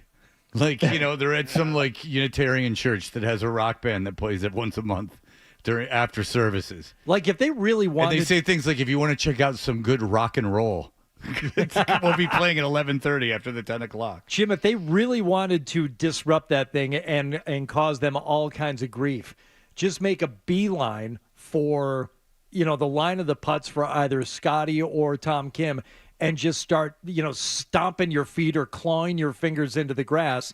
And they were like, oh, what do we do now? I don't know. What the golf officials, they really would have been all worked up over that. Now we got to change things. Wear an old pair of metal spikes and really scuff it up. Yeah. I mean, the red dye, they got a leaf blower out there and got rid of that in 2 seconds. Well, it was a Steel 600. I mean, that thing's not to be messed with. You know what you do is you just simply light yourself on fire.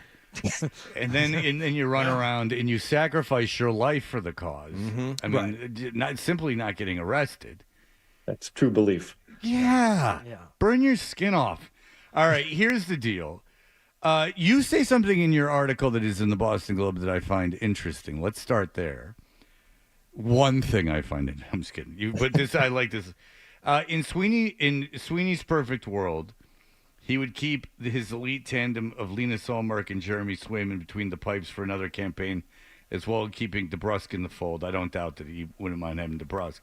However, the financials may not make that feasible. Do you really believe that if Sweeney had his druthers that he would keep this tandem? Well, that's the message he sent to us at the end of the season. Now, I don't think probably in his heart of hearts he'd love to keep that because he knows those two give them a chance to win every night. But just just common sense says you can't do it. You just can't tie up $13 to $15 million in one position where only one guy gets to play at night. So I think deep down, sure, he'd love to, but that would, if that scenario plays out, it means that Jeremy Swayman probably goes to arbitration again, and I don't think either side wants that again. Because if he signs a deal, $8 to $10 million, and then you have Linus on the hook for $5, that's just prohibitive. You just can't do it. So realistically, it just can't happen. But in a fantasy world, yeah, I think he'd love to have both those guys because they're both elite, and you don't normally get a tandem where you can count on both guys every single night in this league. Yeah, that's regular season stuff, though. You need to win the playoffs. Did you? I've asked other people around the team their opinion on this. I know Swayman and Ullmark are really good friends, and I know that they probably will be forever. But do you think if Ullmark stayed around next season, that would be disappointing to Swayman because Swayman, being a competitor, wants to be the goaltender for this team?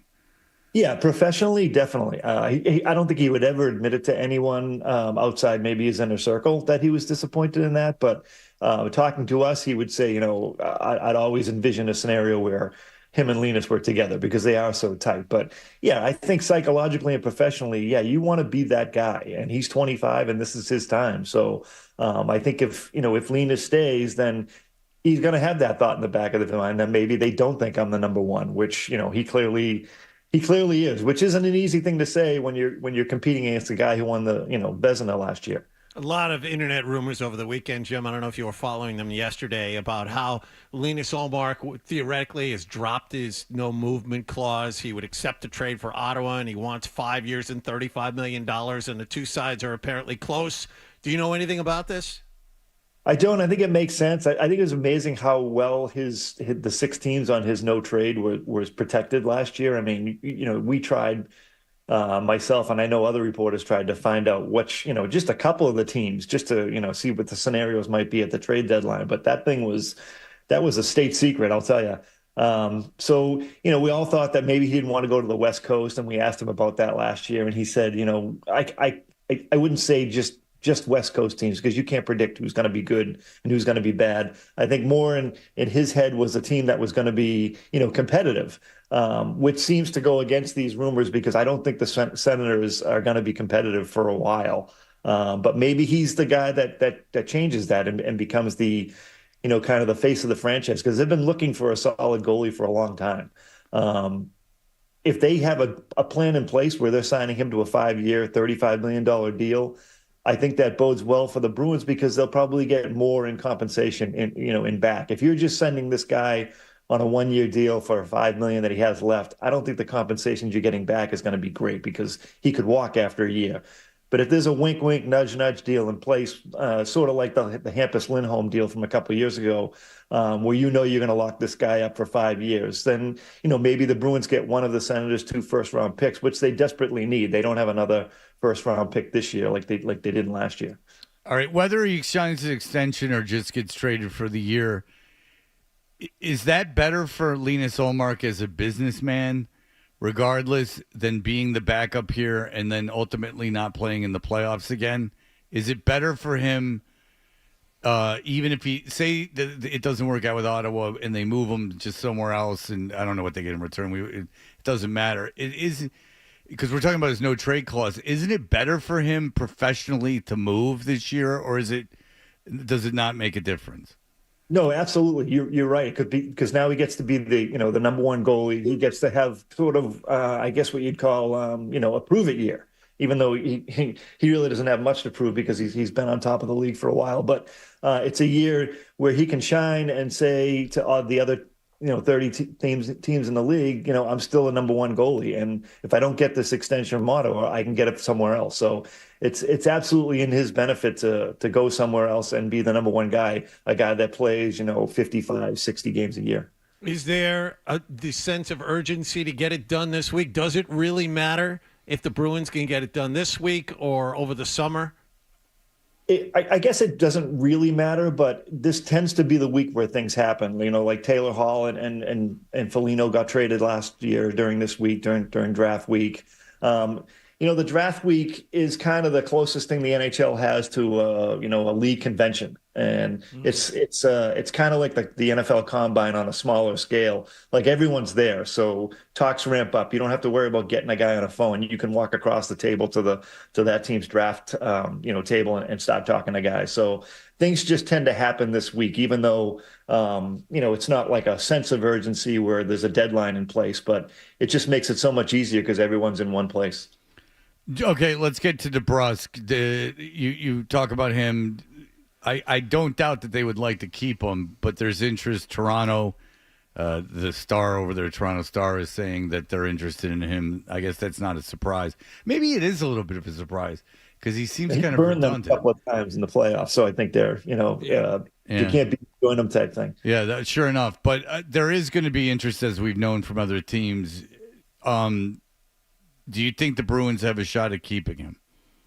I do, but I think it's at their number. I don't think there's a lot of wiggle room. I think, that Sweeney has said that they'd like to keep Jake, that he's a homegrown guy, if you will, because he was a first-round pick. And I think they have a number in mind, and I'm not sure they're going to budge off that number. And if it's, things move pretty quickly on July 1st, on Monday, because, free agency is a whirlwind in the NHL. It's not like the NFL where things get staggered over a few days. Everything seems to happen Monday. So he's going to have to make a decision pretty quick. Is that number that the Bruins have on the table palatable, or does he think he can get somewhere else? Somewhere else. So him and his agent are going to be really busy on Monday, and it'll be interesting. But I don't think the Bruins have much wiggle room. I think they've told Jake, here's the number, whatever it may be.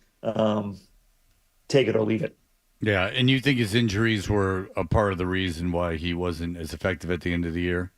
Yeah, I do. I think the injuries, and I think it was also that he's kind of admitted this, that the contract, situation played a lot in his head. He thought about his future, where he was going to be. And I think he let that kind of creep into his game a lot. And I think, his hand was healed by the time the postseason came. And I think those contract, thoughts were kind of alleviated once the playoffs came, because it was like, well, now I don't have, much time to think. This is it. This is my time to prove. And he was a much better player in the playoffs. Now they'd like to see playoff Jake, over the course of the regular season. And, that would make things a lot easier. He'd probably already be signed. We saw yesterday, Jim McBride, Sean Thornton. Yes. Yeah. Yes, I saw he was playing in a golf tournament, right? Yeah, him and Tuukka Rask, they were playing at some golf tournament. He was spending the night at Tuukka's house last night. They were, and if you don't think those guys live a wild lifestyle, they were surrounded by about 5 men in their 80s. So it was quite an exciting time.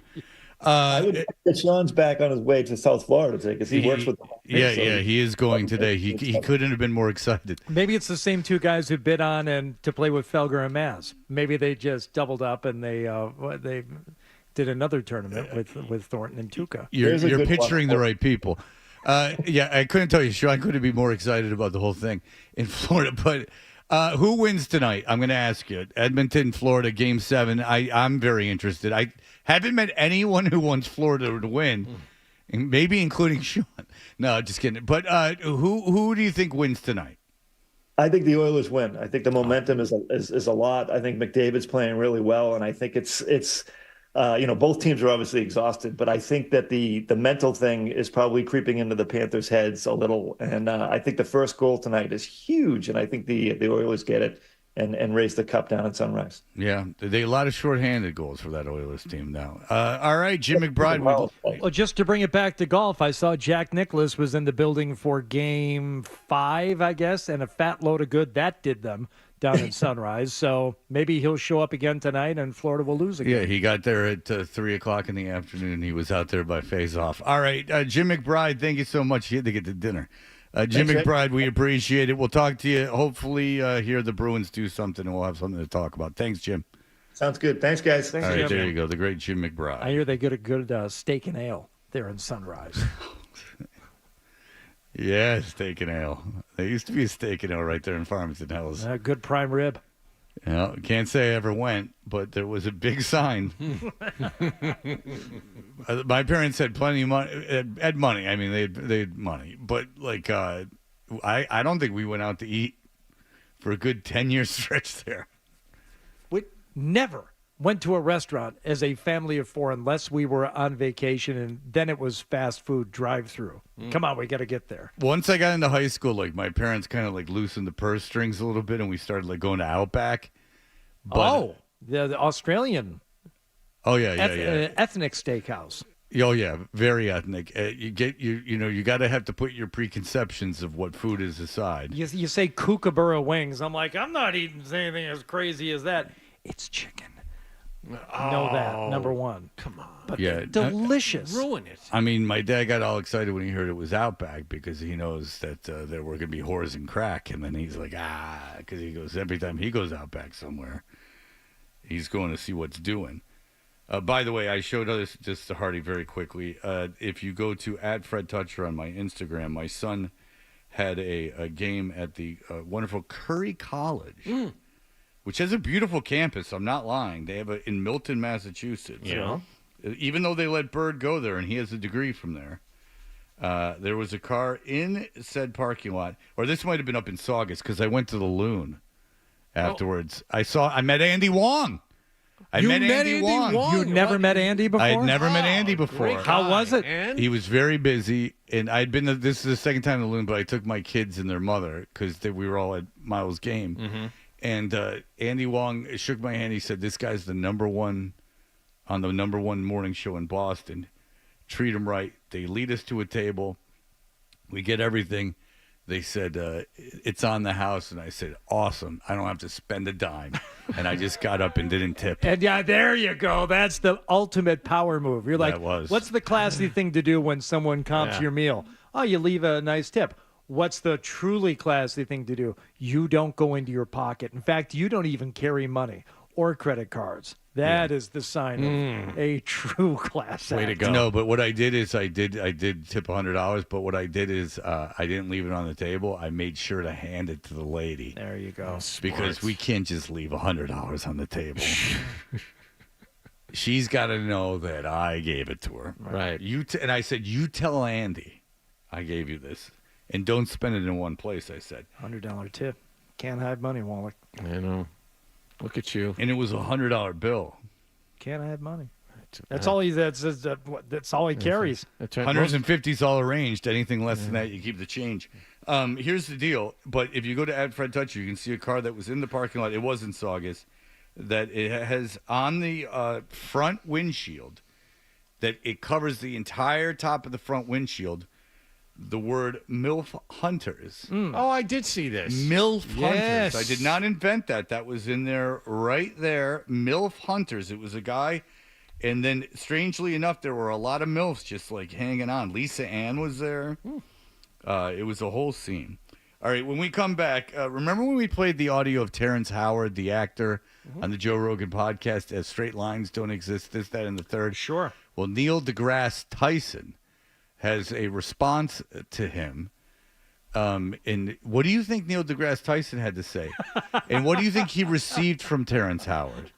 We'll find that all out in just a moment. Here are the headlines.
Cool. You remember we played Terrence Howard. He had a lot to say about what was going on in the world of science.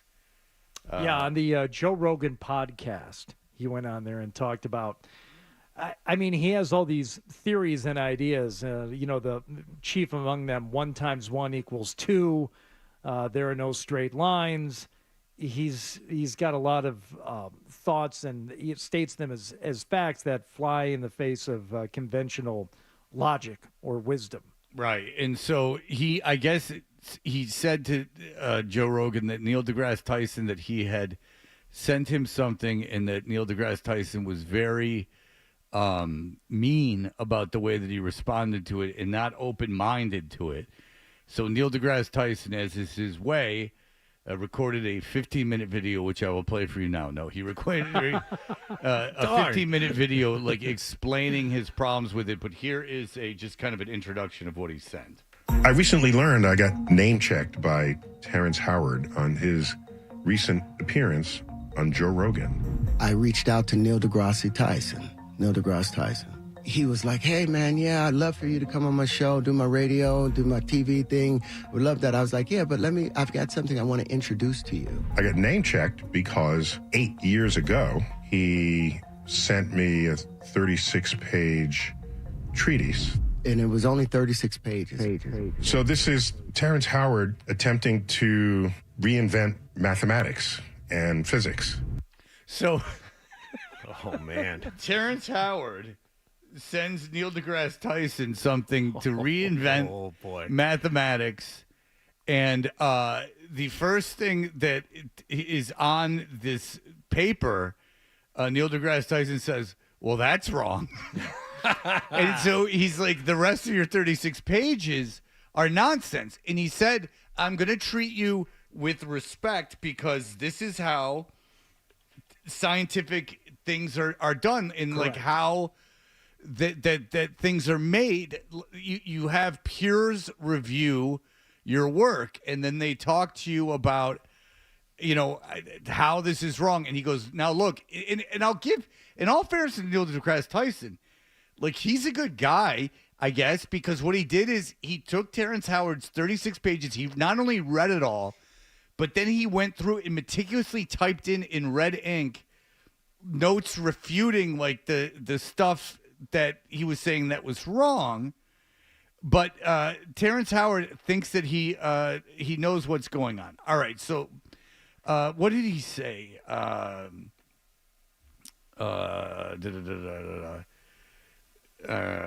He said that he said that he, I don't know what the hell is going on. I can't read this thing. Anyway, so that reminds us, Hardy, what were some of the things that Neil deGrasse Tyson had to say?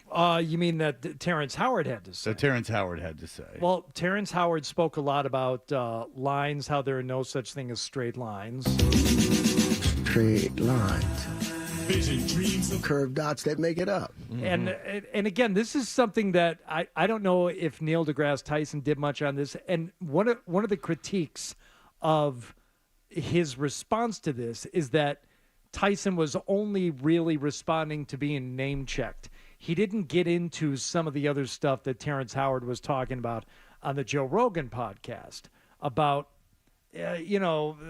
how men can't be attracted to Cartesian women. Oh. Cartesian woman. Yeah. They like the wiggles attached to it. Yeah, and the 1 × 1 = 2. He didn't bother getting into that stuff. He just said, no, look, he sent me 36 pages. This is what I told him in response. So a lot of people want to know, like, what about all this other stuff that Terrence Howard was talking about when he was on with Joe Rogan about? Is it possible that somebody actually had consciousness in the womb? Wake up.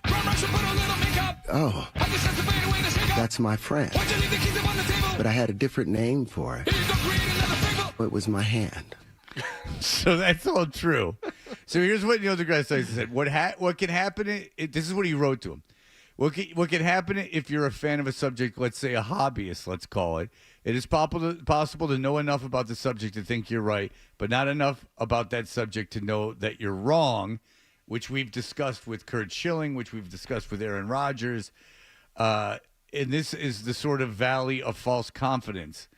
This has been studied by others, and it's called the Dunning-Kruger effect, which we've talked about a million times involving Schilling and now with Aaron Rodgers. It's a phenomenon where a little bit of knowledge makes you overassess how much of that subject you actually know. He went on to dissect the paper, which is entitled 1 × 1 = 2. He said, quote, "This is an ambitious work that is a clear indication of a restless, active mind. Within these pages, however, there are many assumptions and statements that are underinformed, misinformed, or simply false, thereby compromising or nullifying many of the subsequent conclusions you have drawn." He said, this could never occur, that the first thing that he writes is the square root of a given number when added to itself is greater than the initial number squared. He said that can't happen. He said that, and then Neil deGrasse Tyson said, well, no, that's not true. Yeah, There's a bunch of ways that this is wrong. If your initial statement about anything, I'm going to prove to you that this pencil is God. Okay, so first you have to understand, and we all agree this pencil is made up of marshmallows. Sure. Okay, now that we whoa. Before we even get to the God part of the discussion, that's not made up of marshmallows. But he says things like that kind of undermine the whole rest of the paper. But to me, this is what's most impressive about Tyson. He's a busy guy, right? Still doing some studying, teaching, writing on top of the TV stuff and all these other things. Somebody out of the blue sends you a 36-page treatise that is trying to reinvent mathematics. I don't know what you would do with that thing, Fred. I don't know that I would even open it. I'm like, I'm kind of busy. It's hard enough to read long emails. He sat down and read it and then peer-reviewed it and gave notes to him. And then Terrence Howard got it back and got mad. Yeah. Nate, go ahead. Hey, what's up, guys? Can I explain his logic in one word? Because I've literally been where he is right now. Oh. Yeah, go ahead. It's called Adderall. Lots of Adderall. Amphetamines make you think you're brilliant. You're saying you do 30 grams of Adderall, and the next thing you know, you're writing treaties to... It's like that episode of Family Guy when Brian takes Stewie's ADHD medication and it creates his own little, entire universe like Lord of the Rings. It has a story behind every character, and his eyes are bugging out of his head after one night staying up. Well, listen, if it works, it works. I got to tell you. Straight lines. Vision, dreams, and curved dots that make it up. That Joe Rogan podcast is really something else. That guy makes $50 million a year for 2.5 hours. You guys crap on us to the point where this station, not just us, you guys crap on us online to the point where there's people in other markets and people in this building that do the same thing for a living that go, what the hell is wrong with your audience? Now, I appreciate it. I make money because of you guys, but a lot of you are a bunch of psychos. And you all would claim that you listen to 2.5 hours. No, it's 3 hours. 3 hours, 8 minutes, and 59 seconds. 3 hours of Joe Rogan nodding his head along to a lunatic talking about lines. Now, say he's right. And there's straight lines. Vision, dreams, and curved dots that make it up. See, and then you might go, oh, it was funny. Oh, no, it's not funny. It's Joe Rogan sitting there going, while a lunatic C-list celebrity starts talking about lines. I could tell you this right now. If Joe Rogan had the greatest physicist or the greatest geometric expert in the history of the planet to talk about lines for 3 hours, you would not listen to it for 10 seconds. I know all of you. I know if I've talked to you now for 25 years, you would not listen to it. No one is listening to it. Oh. Cartesian woman. Yeah. We like the wiggles attached to it. I mean, we'll talk about the Patriots, and I'll get hate mail that we weren't talking about the Celtics. I'll tell a 5-minute story, and people are like, that's the most boring thing I've ever heard. It was 5 minutes. We move. We have a different thing every break. Like we're moving. Now, it might not be to your liking, and you might not find it funny, but we're moving. Different thing every break. That's 3 hours of listening to a guy diarrhea out crap about boring information. That he can see himself in the wound, and it wasn't funny. Joe Rogan didn't make fun of him. He just... Wake up. Oh, that's my friend. But I had a different name for it. It was my hand. And Joe Rogan never goes like, there's no way you like did that. Or like started making fun of him. He just goes like, whoa, cool. Yeah. Like, wow, you can remember being in the womb. That's wild. And then he has his producer bring up a video, and they sit there and they look at the video. Which is great to listen to on a podcast. I know. You don't like it. None of you like it. I know you don't. You might like some of the episodes when you have comedians on or he's like Jim Norton on. That's probably great. You didn't like that. You didn't listen to it. There's no way. Well, Fred, you don't understand. I can listen to it in little bite-sized increments. I don't have to listen to it once. There's too much going on in the world. There's too much entertainment for you to listen to that. And I don't begrudge Joe Rogan getting any kind of money. And God bless him doing podcasts, and that's the best. I don't have any problem with Joe Rogan. I'm just telling you there's no way you listen to it. There's no way. There's not a chance. All right, we'll be back in just a moment. You're listening to Toucher and Hardy on the Sports Hub. Are you looking for better propane savings and services for your home? Go with Petro. Switch now and get up to $125 free propane. Go to petro.com now or call 877-399-8394.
You're listening to Toucher and Hardy on the Sports Hub.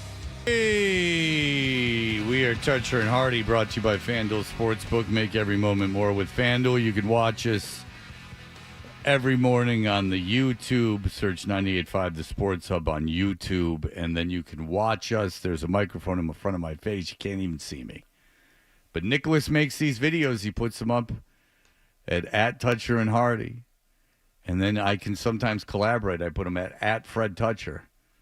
And then I just watch those followers come in. I watch you all come in.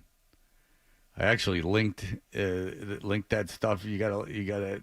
I guess months ago I linked my Instagram to my the dating apps. You can link it to the dating apps. Oh, that way people can see what a big shot I am. You know.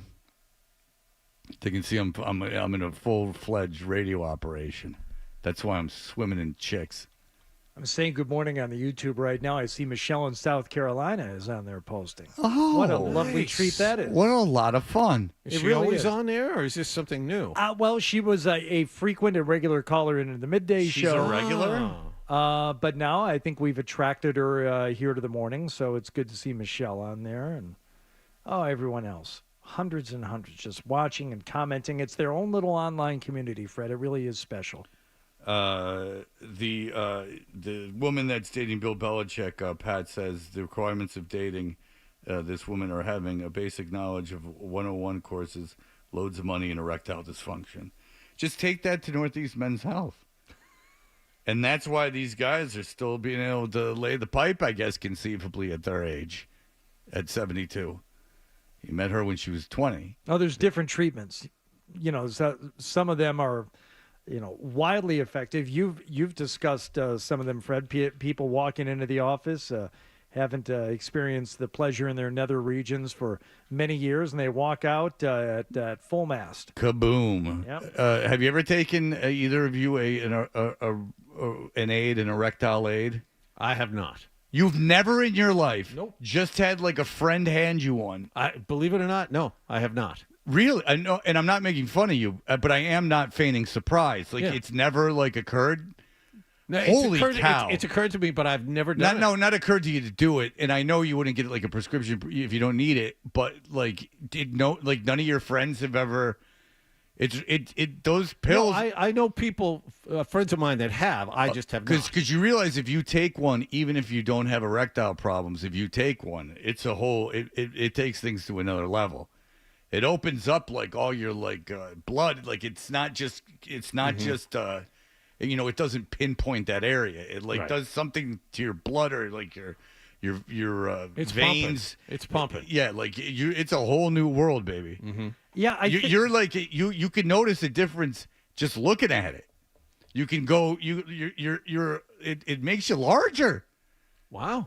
Yeah, I take them just not even for sexual purposes, just so I can stare at myself and look at it, and then I'll do sketches of it. You feel better about it. It's kind of like Norman Rockwell's triple self-portrait. I'll get in front of a mirror and then I'll sketch myself, sketching myself after I've taken a pill.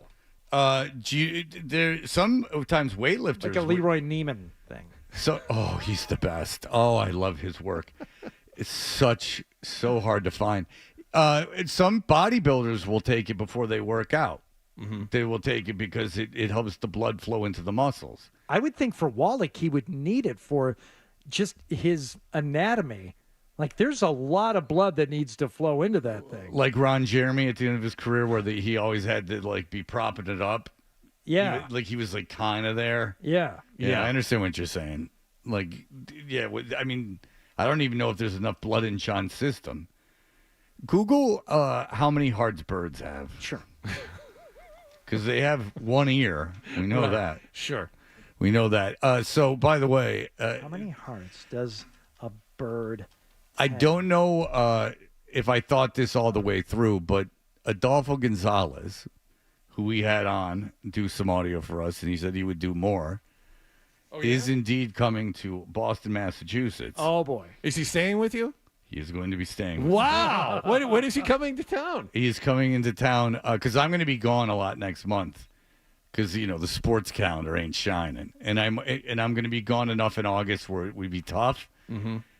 September, right during fall book, right during football season. Perfect. Yeah, Adolfo will be staying with me, and he'll have kind of the run of the basement because there's a room down there and a bathroom. So how long a period of time is this? Like a weekend or? No, he seemed to claim a week. Interesting. But I don't know if that is possible. I mean, I do have children. And, they're around a lot. And I do need to take them places constantly. I can't wait to talk to you on day 5. I can't wait to talk to you on day 5 of the Adolfo stayover. I've never hung out with Adolfo, like, when I haven't. I've hung out with Adolfo, obviously, sober. But I've never hung out with Adolfo for, like, periods of time, like, long periods of time where I haven't, like, been drinking. So that will be interesting in itself. I'm sure he's changed a lot. I'm sure he wakes up early, goes for a run. It's all different now. Because a whole lot of going on. Next for Mexico, they'll be flying off. Santos near Brazil. Bagalar. Race. Nitsu with a slide in. That's a heck of a ball in the corner. More for Qatar. Qataro. Great save by Corona. That's him calling soccer play, right? Yeah, I believe that was a Mexican soccer game. Yeah, that's right. He was showing off his ability to pronounce the last names and roll his R's. Mm-hmm. Very difficult to do. But because I got all wrapped up in nostalgia when I heard Adolfo on our airwaves, and I do love Adolfo, and we spent a tremendous amount of time together. He was kind of always like my plus one, when I was out. Like Adolfo was always down. No matter when you wanted to go out. You wanted to go out at midnight, Adolfo was down. You wanted to go out at 10 o'clock in the morning, Adolfo was down. Adolfo was down. As long as you were paying and providing the transportation, Adolfo was down. He didn't, ask for a lot. He was just, a good guy to have free around. Beer, yeah. Yeah, but who cares? I mean, it's worth it for the companionship. Mm-hmm.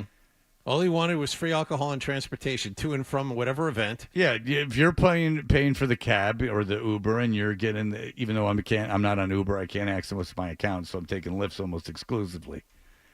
He was down, and so I got a little caught up in nostalgia, and I said, why don't you come up? And he said, I'd love to come up, and then he said, how about I stay a week?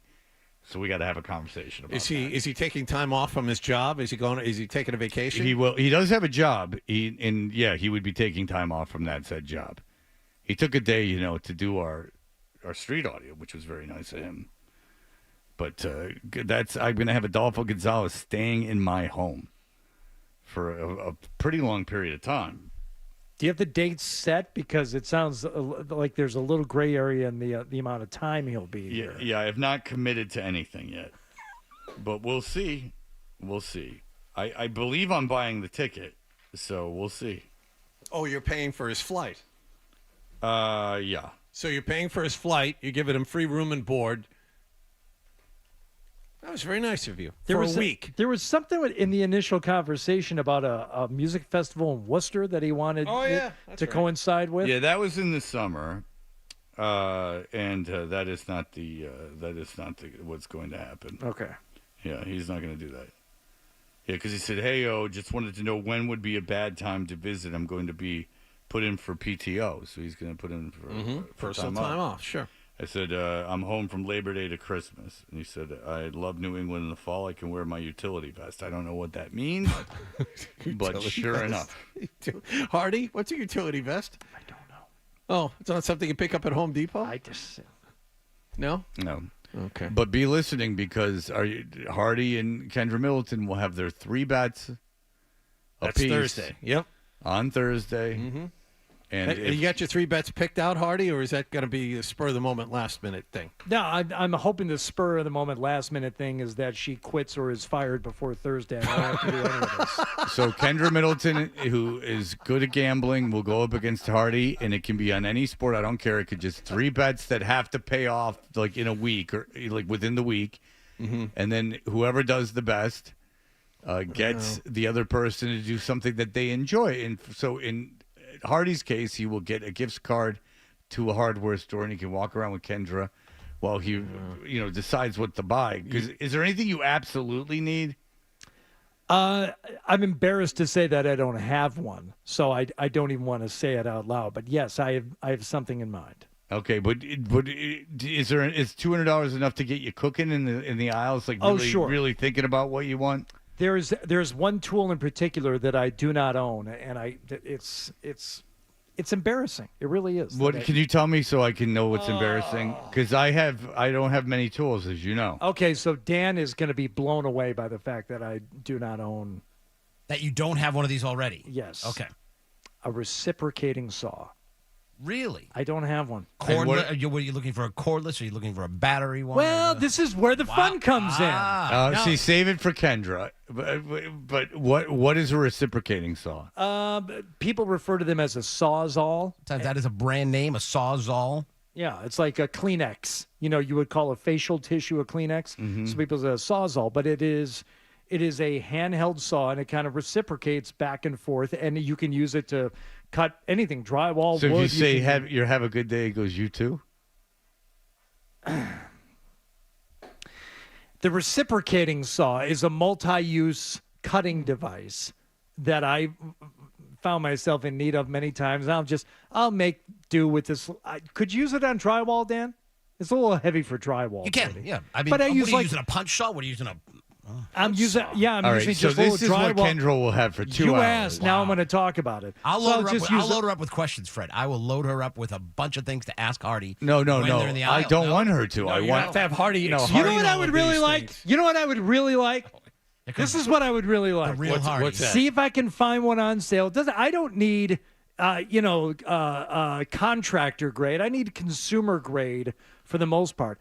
Get a nice consumer grade 2 or 3 piece tool set so that I can have a handheld battery powered circular saw and a reciprocating saw, and I could always use another drill if it came as like a 3-tool combo. But I've always wanted the handheld circular saw I've got a plug-in right now, and they're a pain in the ass. Yeah. So that's the audio we need. We need audio of Hardy describing all of these things to Kendra while he is purchasing them. Yeah, but ideally what happens is, and most likely what happens is Kendra wins, and then Hardy's got to go and tape her things as a woman on the internet that she gets sent where she talks about guys who sent like pictures of their penises or guys that, say nasty things to her, and she responds to them in a humorous way. Hardy will be there for the taping and of it. And it can't be in this building? No. So what will happen is it cannot, because her friend who tapes it has got to be there. You have to find out how it's made. This is an exercise she's going to show you. Just like she's got like a professional videographer. She has a girl that does nonsense? the videos for her. She's in some of the videos. I wish you'd paid more attention to her videos. There's a girl there that sets up the stuff. Do you think when Kendra's out having a dinner at the restaurant that's paying her to have the dinner, she's taping herself? There's got to be someone there taping her. Well, she pays that woman. She's like constant travel companion. I think that she pays the woman in experiences. Like if you tape me, you can have a meal with me at this restaurant. She's the Gayle King to Kendra's Oprah Winfrey. Yes, that is right. She's the Gayle King. She is the Gayle King, and John is the Stedman of the whole thing. All right, so there you go. So and then Hardy, Jim Gray. So Hardy will go, and he will go and watch how the sausage is made, and he can have fun. And then Kendra's got to pick out what videos she's going to showcase or what post she's going to showcase. Well, she can pick all that stuff out ahead of time. Absolutely not. You won't learn anything. Yeah, you know what? There's a time limit. There will be a time limit. Yeah, 2-3 hours. So what will happen is that Hardy will sit down. They'll go through. He'll get a new respect for her. He'll go through her mentions. I'm sure that'll be. He'll go through her mentions. The ultimate outcome. I'll have a lot more respect for what she does in her. Don't send me. I'm not going to say it. I'm not going to say it. You know what? Pick videos anymore. Otherwise, I'm going to talk about you and the videos you sent me to all my followers. Yeah, two snaps. I'll have a lot of respect for it. And so what will happen is that he will go through with her, and then they can kind of spitball and fire around some ideas, workshop which ones he thinks will work and why. I have an idea. How about get a real job?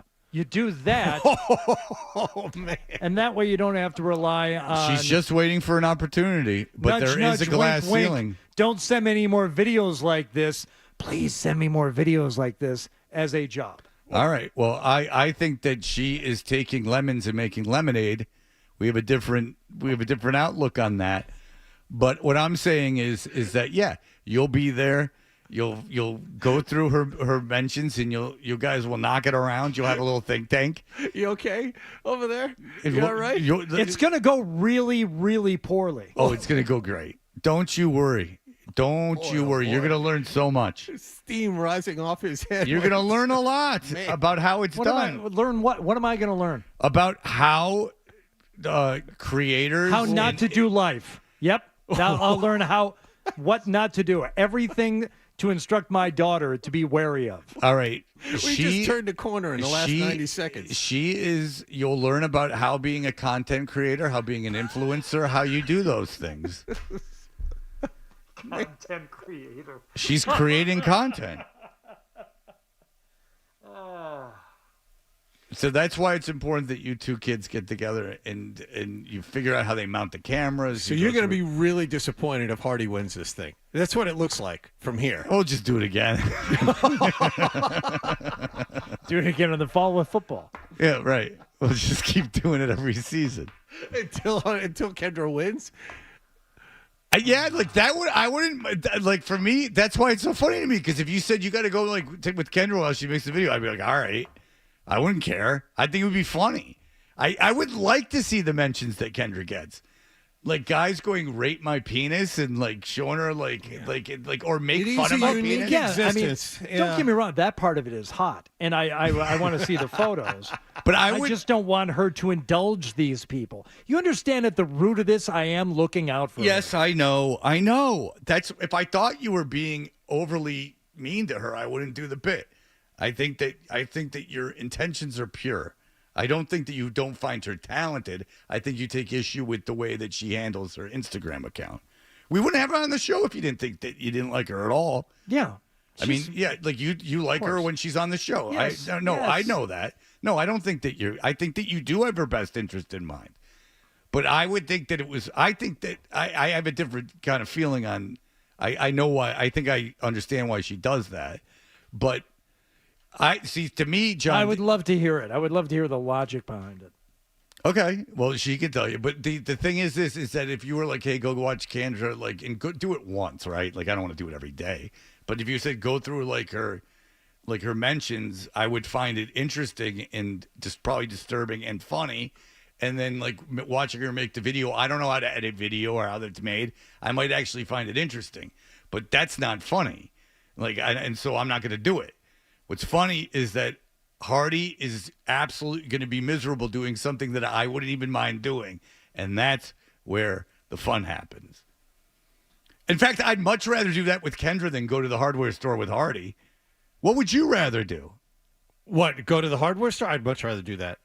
I'm not a what is it? A repeating saw guy, whatever it was. I'm not one of those guys that but you're not a half man like Fred is either. So you would rather go to the hardware store? No, if given those two choices, I would much rather do the thing with Kendra. Okay, so there you go. So you're with me. Yeah, I'd much rather do the thing with Kendra. I'm not a hardware store guy at all. That's unique to you, Hardy. I would much rather. Yeah. So that's why it's so funny to me because you and I would both. I don't even think you'd mind. Like if you had the time, I don't even think you'd mind doing it with Kendra. Not really. The idea that it bothers him this much. You're more all in on that than I am, but you're right. How am I all in it? I could do it if I want to. I'm friends with her. I could go do it. I don't do it because I don't want to.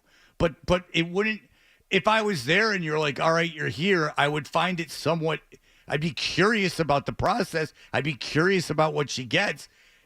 Dude, I could do it if I want to. It's not like something I'm all in on. You just said I'm all in on it. If I was all in on it, if I known her a year, I'd do it already. Exaggerating to make a point, but oh, yes. Jesus, John, don't do that. Scott says he'll go with you too. So it could be you, Scott, and Kendra. No trouble to be had there. I'm not. Dude, let me see. I'm not speaking anymore. We're so late. All right, we're very late. Danny has talked to you, obviously, in your No, he hasn't. All but right, I do math. We'll be right back with the email.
Email bit. We should do the email bit. It's a great idea. Let's do the email bit.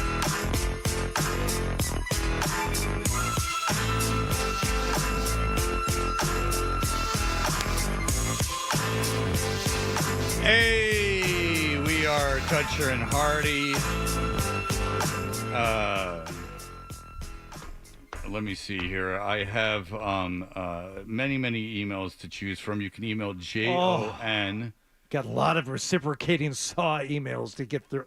Go ahead. You go first. I got to start weeding through these. Go ahead. JON at 985thesportshub.com to get to John, who is going where for the break, John? I have a wedding in Pennsylvania. We'll spend some time at the Jersey Shore. Spend some time. Stop there. So you're going to the Jersey Shore. You're going to Margate? No, it would be south of Margate in Ocean City, New Jersey. Oh, so again, you turn your back on your people.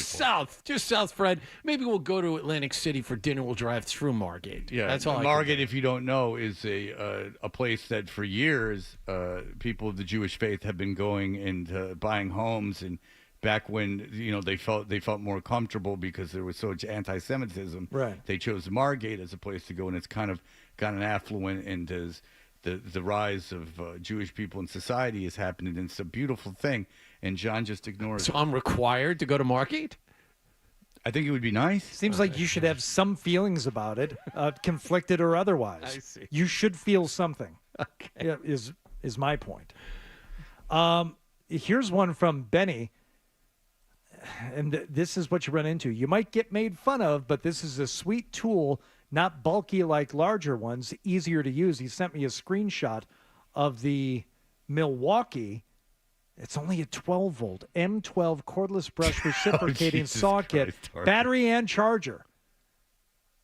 Okay, now I've got a couple of Milwaukee What products. did you say, and I like Dan? them. Because I don't even understand. When he said it's 12 volt, I said 18. Got a minimum. You got to go 18. I agree with you. I agree. 18's the bare minimum, but he said you might get made fun of, but it's for the amount that I'm using it for light work, Dan. Light work. Define light work. Okay, well, whittling. Step Whittling soap. All right, so you figure that out. All right, I got one here from Jeremy. So you always comment about the trust fund fans of the Grateful Dead. My buddy sent me this from Vegas where they're having auctions on guitars played signed by the Grateful Dead during their residency at the Sphere. By the way, the Eagles are going to be performing at the Sphere. Yes. What the hell are the Eagles going to put up at the Sphere? What is the thing with the Eagles are going to put on the walls of the Sphere? Why do you have to experience the Eagles at the Sphere? It's a month. Is it just going to be Joe Walsh vomiting blood like overhead? Like, wow, it was like I was in his stomach. Like, what the hell are they going to show? Yeah. Now, I know the Eagles are a very popular band. The hell song is this? Hotel California. Oh, John. So there. You got it again. Yeah. I wasn't being sarcastic at all. I couldn't see you, so. Yes, you can. That's not even true. All right, here we go. Here's what, if you want to know the Grateful Dead fans that have a skewed society, they know you can't, material goods are of no good to you. You can't invest yourself in anyone else. You have to love yourself because life is fleeting and these things can be taken from you. It's about a belief system, who you are inside.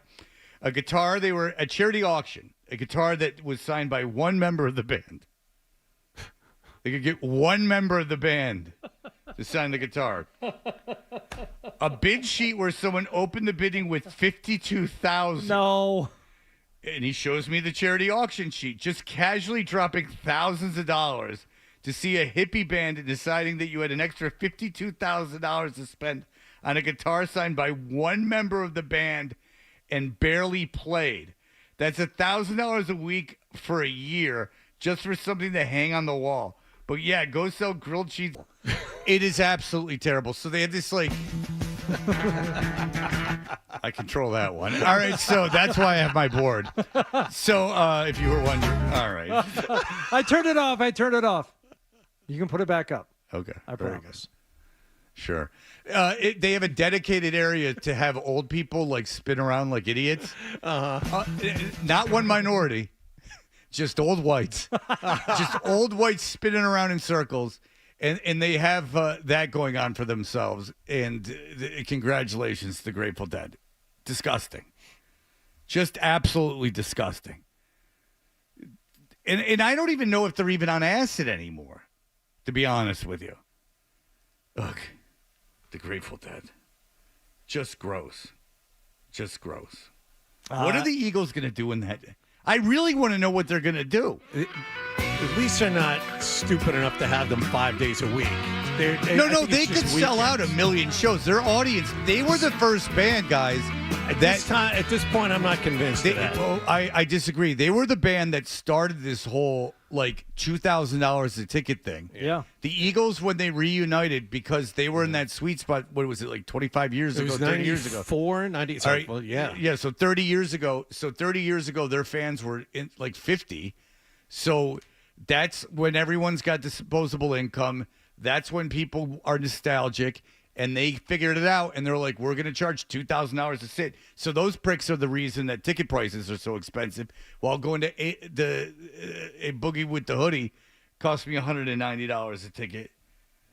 Now, I got tickets through Ticketmaster, but I didn't have to get them through a secondary seller. But, I mean, that's why tickets are so expensive, is because of the Eagles directly. Where's Ian MacKay? From Fugazi, $4 a ticket. He kept it real. Go ahead.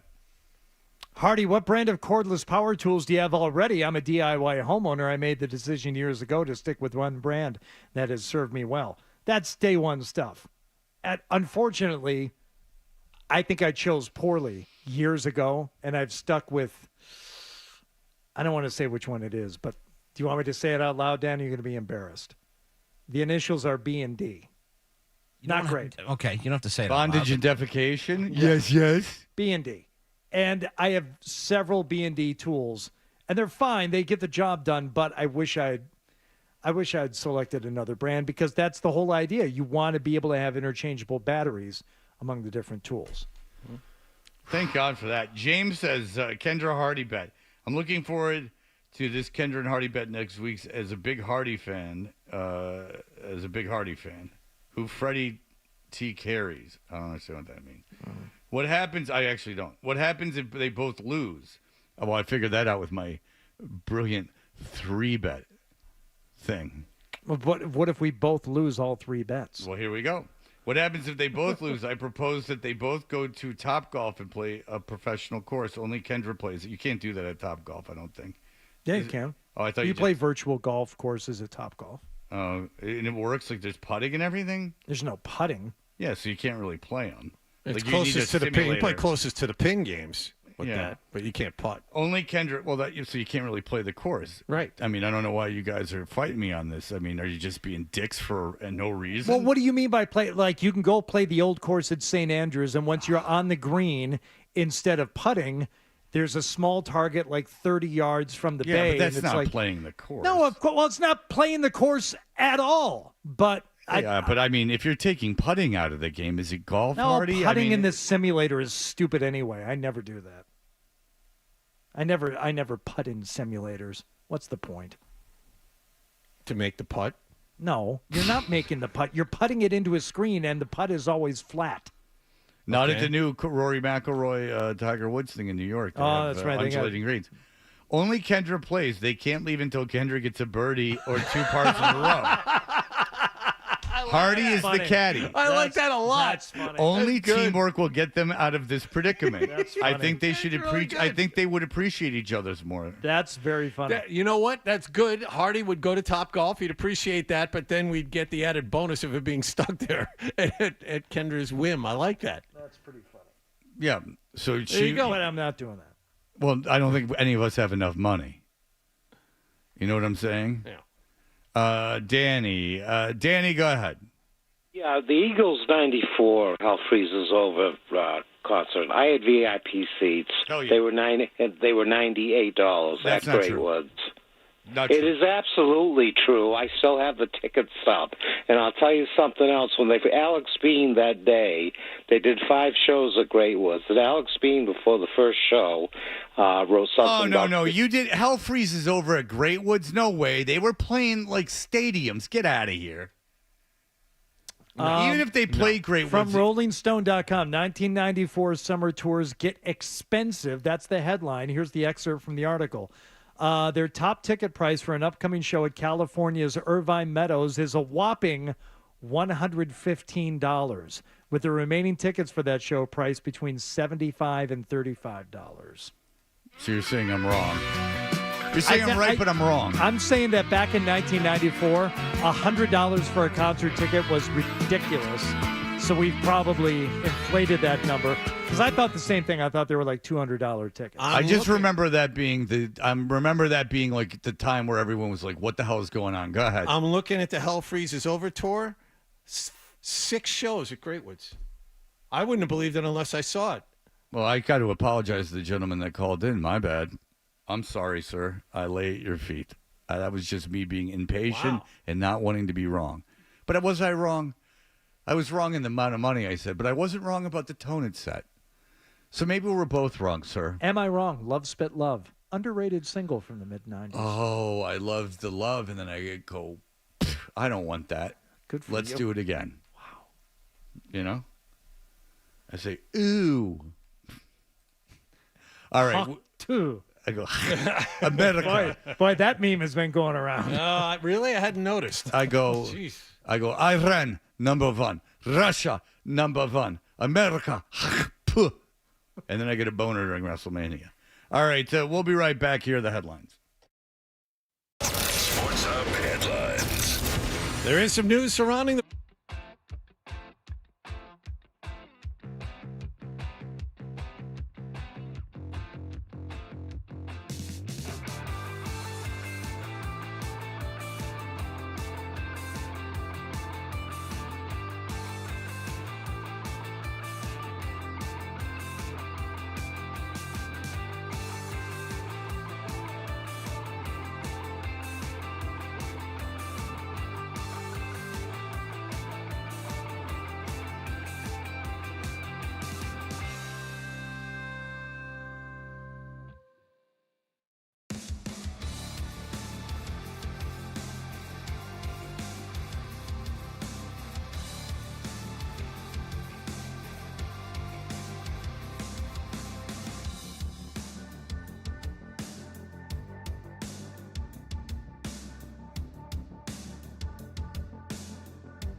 It's time for The Stack on Toucher and Hardy. Someone made a good point. If Bill Belichick was at the 23-year-old girl's house that he's dating, when the ring cam footage came out, how did the ring cam footage come out?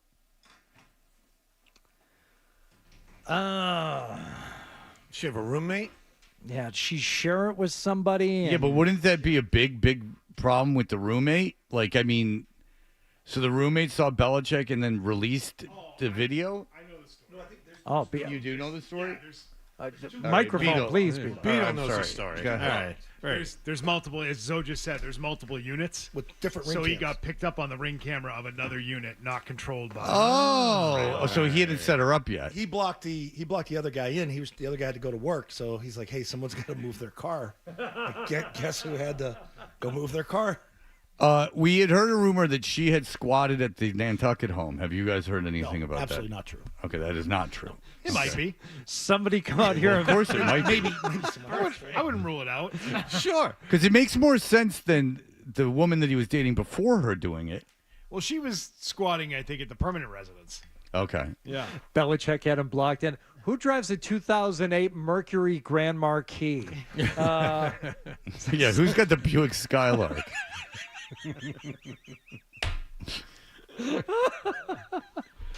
Ford Taurus out here that needs to get moved. A couple of parade items to wrap up here, boys, that we didn't. I'm going to the parade. Have you? I'm a Bostonian. I'm going to the parade. I love a parade. You stupid. Jaylen Brown lost a ring at the parade. Did you hear about this? I have. Reward for whoever finds this ring lost at the parade, according to Jaylen Brown in an Instagram post. The ring has a logo for his personal brand, which I'm sure you're very familiar with, Fred. Is it the Black Israelites? No, it has nothing to do with that. It's 7 UICE, so like juice, but 7 UICE. Brilliant. Yeah, and in the center, He's a real appears superstar outside of the game. it's got diamonds in the middle of it, so I'm sure someone's going to take that back right away. Instead, There's of a just reward. So he's the Rich Voss of basketball, is what you're saying? Rich Voss, who has a separate bag in his golf bag to take off his jewelry and put in the essentials or in the delicates bag. Yeah, the jewel bag. The jewel bag, so that he can go play golf. So Rich Voss is a comedian who is very funny in that Hardy played golf with. We've known, at least he's been around for a very long time. He's married to Bonnie McFarlane, who's a very successful comic. But I want to know how Rich Voss, like, legit can have $200,000 worth of watches in jewelry on him. Like, how they have children and stuff. And he's in his 60s. Like, how is he acquiring this kind of disposable income? Is my question. Did you ask him? No, but I mean, like, Did he play with all of that on? And I know because he takes it off and he has like a little velvet bag. He puts all his jewelry. Yeah. We just got done saying he took it off. Don't be mean to Wallach. You're burned. Are you going to the parade? I'm going to the parade. Have you? I'm a Bostonian. I'm going to the parade. I love a parade. You stupid. Anyway, there's a reward for Jaylen Brown's. Now, what's the reward?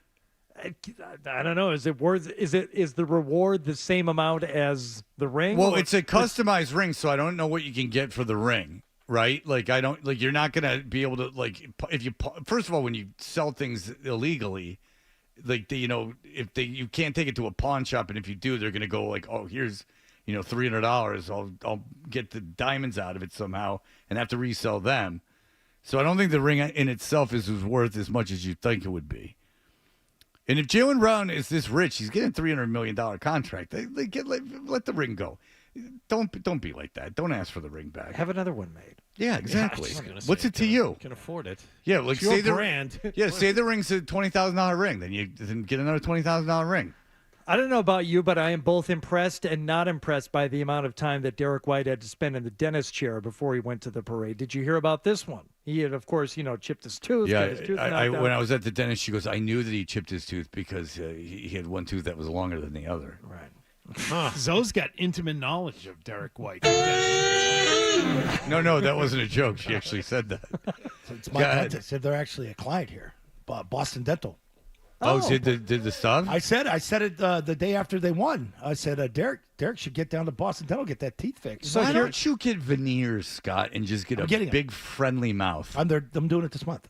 Oh, wow. That sounds... Choppers. I'm going Bill Parcells right across, baby. Yeah, be careful. Bright white. Get as get as stained as you can make them. But he went down there. We were here with Crash. Get the Crash Clark. That's a dangerous game you want to play. Don't do that. Depends where you get them. I'm like, they do a good job in Boston. You don't want that Bon Jovi look where they're so bright, they're like light blue. Yeah, it's incredibly difficult to pull off. The best is when Crash through a client was working on our show, and you don't want to make teeth jokes unless it's DA. Because you think you're making fun, you're copying Stern with Baba Booey.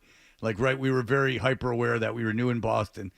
Crash showed up, and he was so proud of himself, and he smiled, and it was so ridiculous. It was just, I couldn't say anything for a week except make fun of his teeth. Like, I couldn't do it. That's great. Like, he was like, and I didn't get him as white as they come. And I go, well, it doesn't matter. Yeah. Did he have a lisp? That's what I asked Zoe. I said, are you going to start speaking funny? Are you going to come in and have like a weird No, I think that would have to be kind of a shoddy job because it would mean that your tongue is hitting the top of the teeth and you're pushing wind through them. A little bit. But like people, when they have things like that done, they have to like adjust. Yeah, they have to adjust to be ridiculed. It might take a week or two to get used to your new, your new hardware. Being made fun of by your friends and coworkers. Yeah. 2 hours in the dentist chair. Like, they did all that in 2 hours. That's pretty good. Yeah, not for you and I. But I'm not impressed by like, I just sit for 2 hours in a dentist chair. I'm like, yeah, we have to normal people have to do that a lot. You go in for a root canal or a crown, you're in there for a couple hours. You pay the extra $500, $600, you get them to knock you out. Walk, you never put a little extra pop in your pencil? I heard that on the way. No. What the hell you do at home? Sex. You should really. Haven't needed. Just take a You've never Cialis or a taken Viagra. Oh, you haven't needed. That's not what. I gotta hook him up. John has never had erectile problems. Use. Yeah. John? Yeah, just to see what happens. It's not like... No, I just never did. No, I know. But I'm telling you to try. You'd be impressed with what it can do. You hang towels on it. Zoe's got a couple Seriously. Lucy's in his pocket right now. He'll give you one. Oh, nice. All right, good. Yeah. There's someone in the building that's giving me a Cialis. And I'll leave it at that. Because he was like... He's like, when are we going to do it? And I'm like, I don't know, dude. I had never done it before, and I'm real nervous. And he goes, take this, and here's some poppers, and we'll get to business. All right. All right, everyone, enjoy your day. Bye.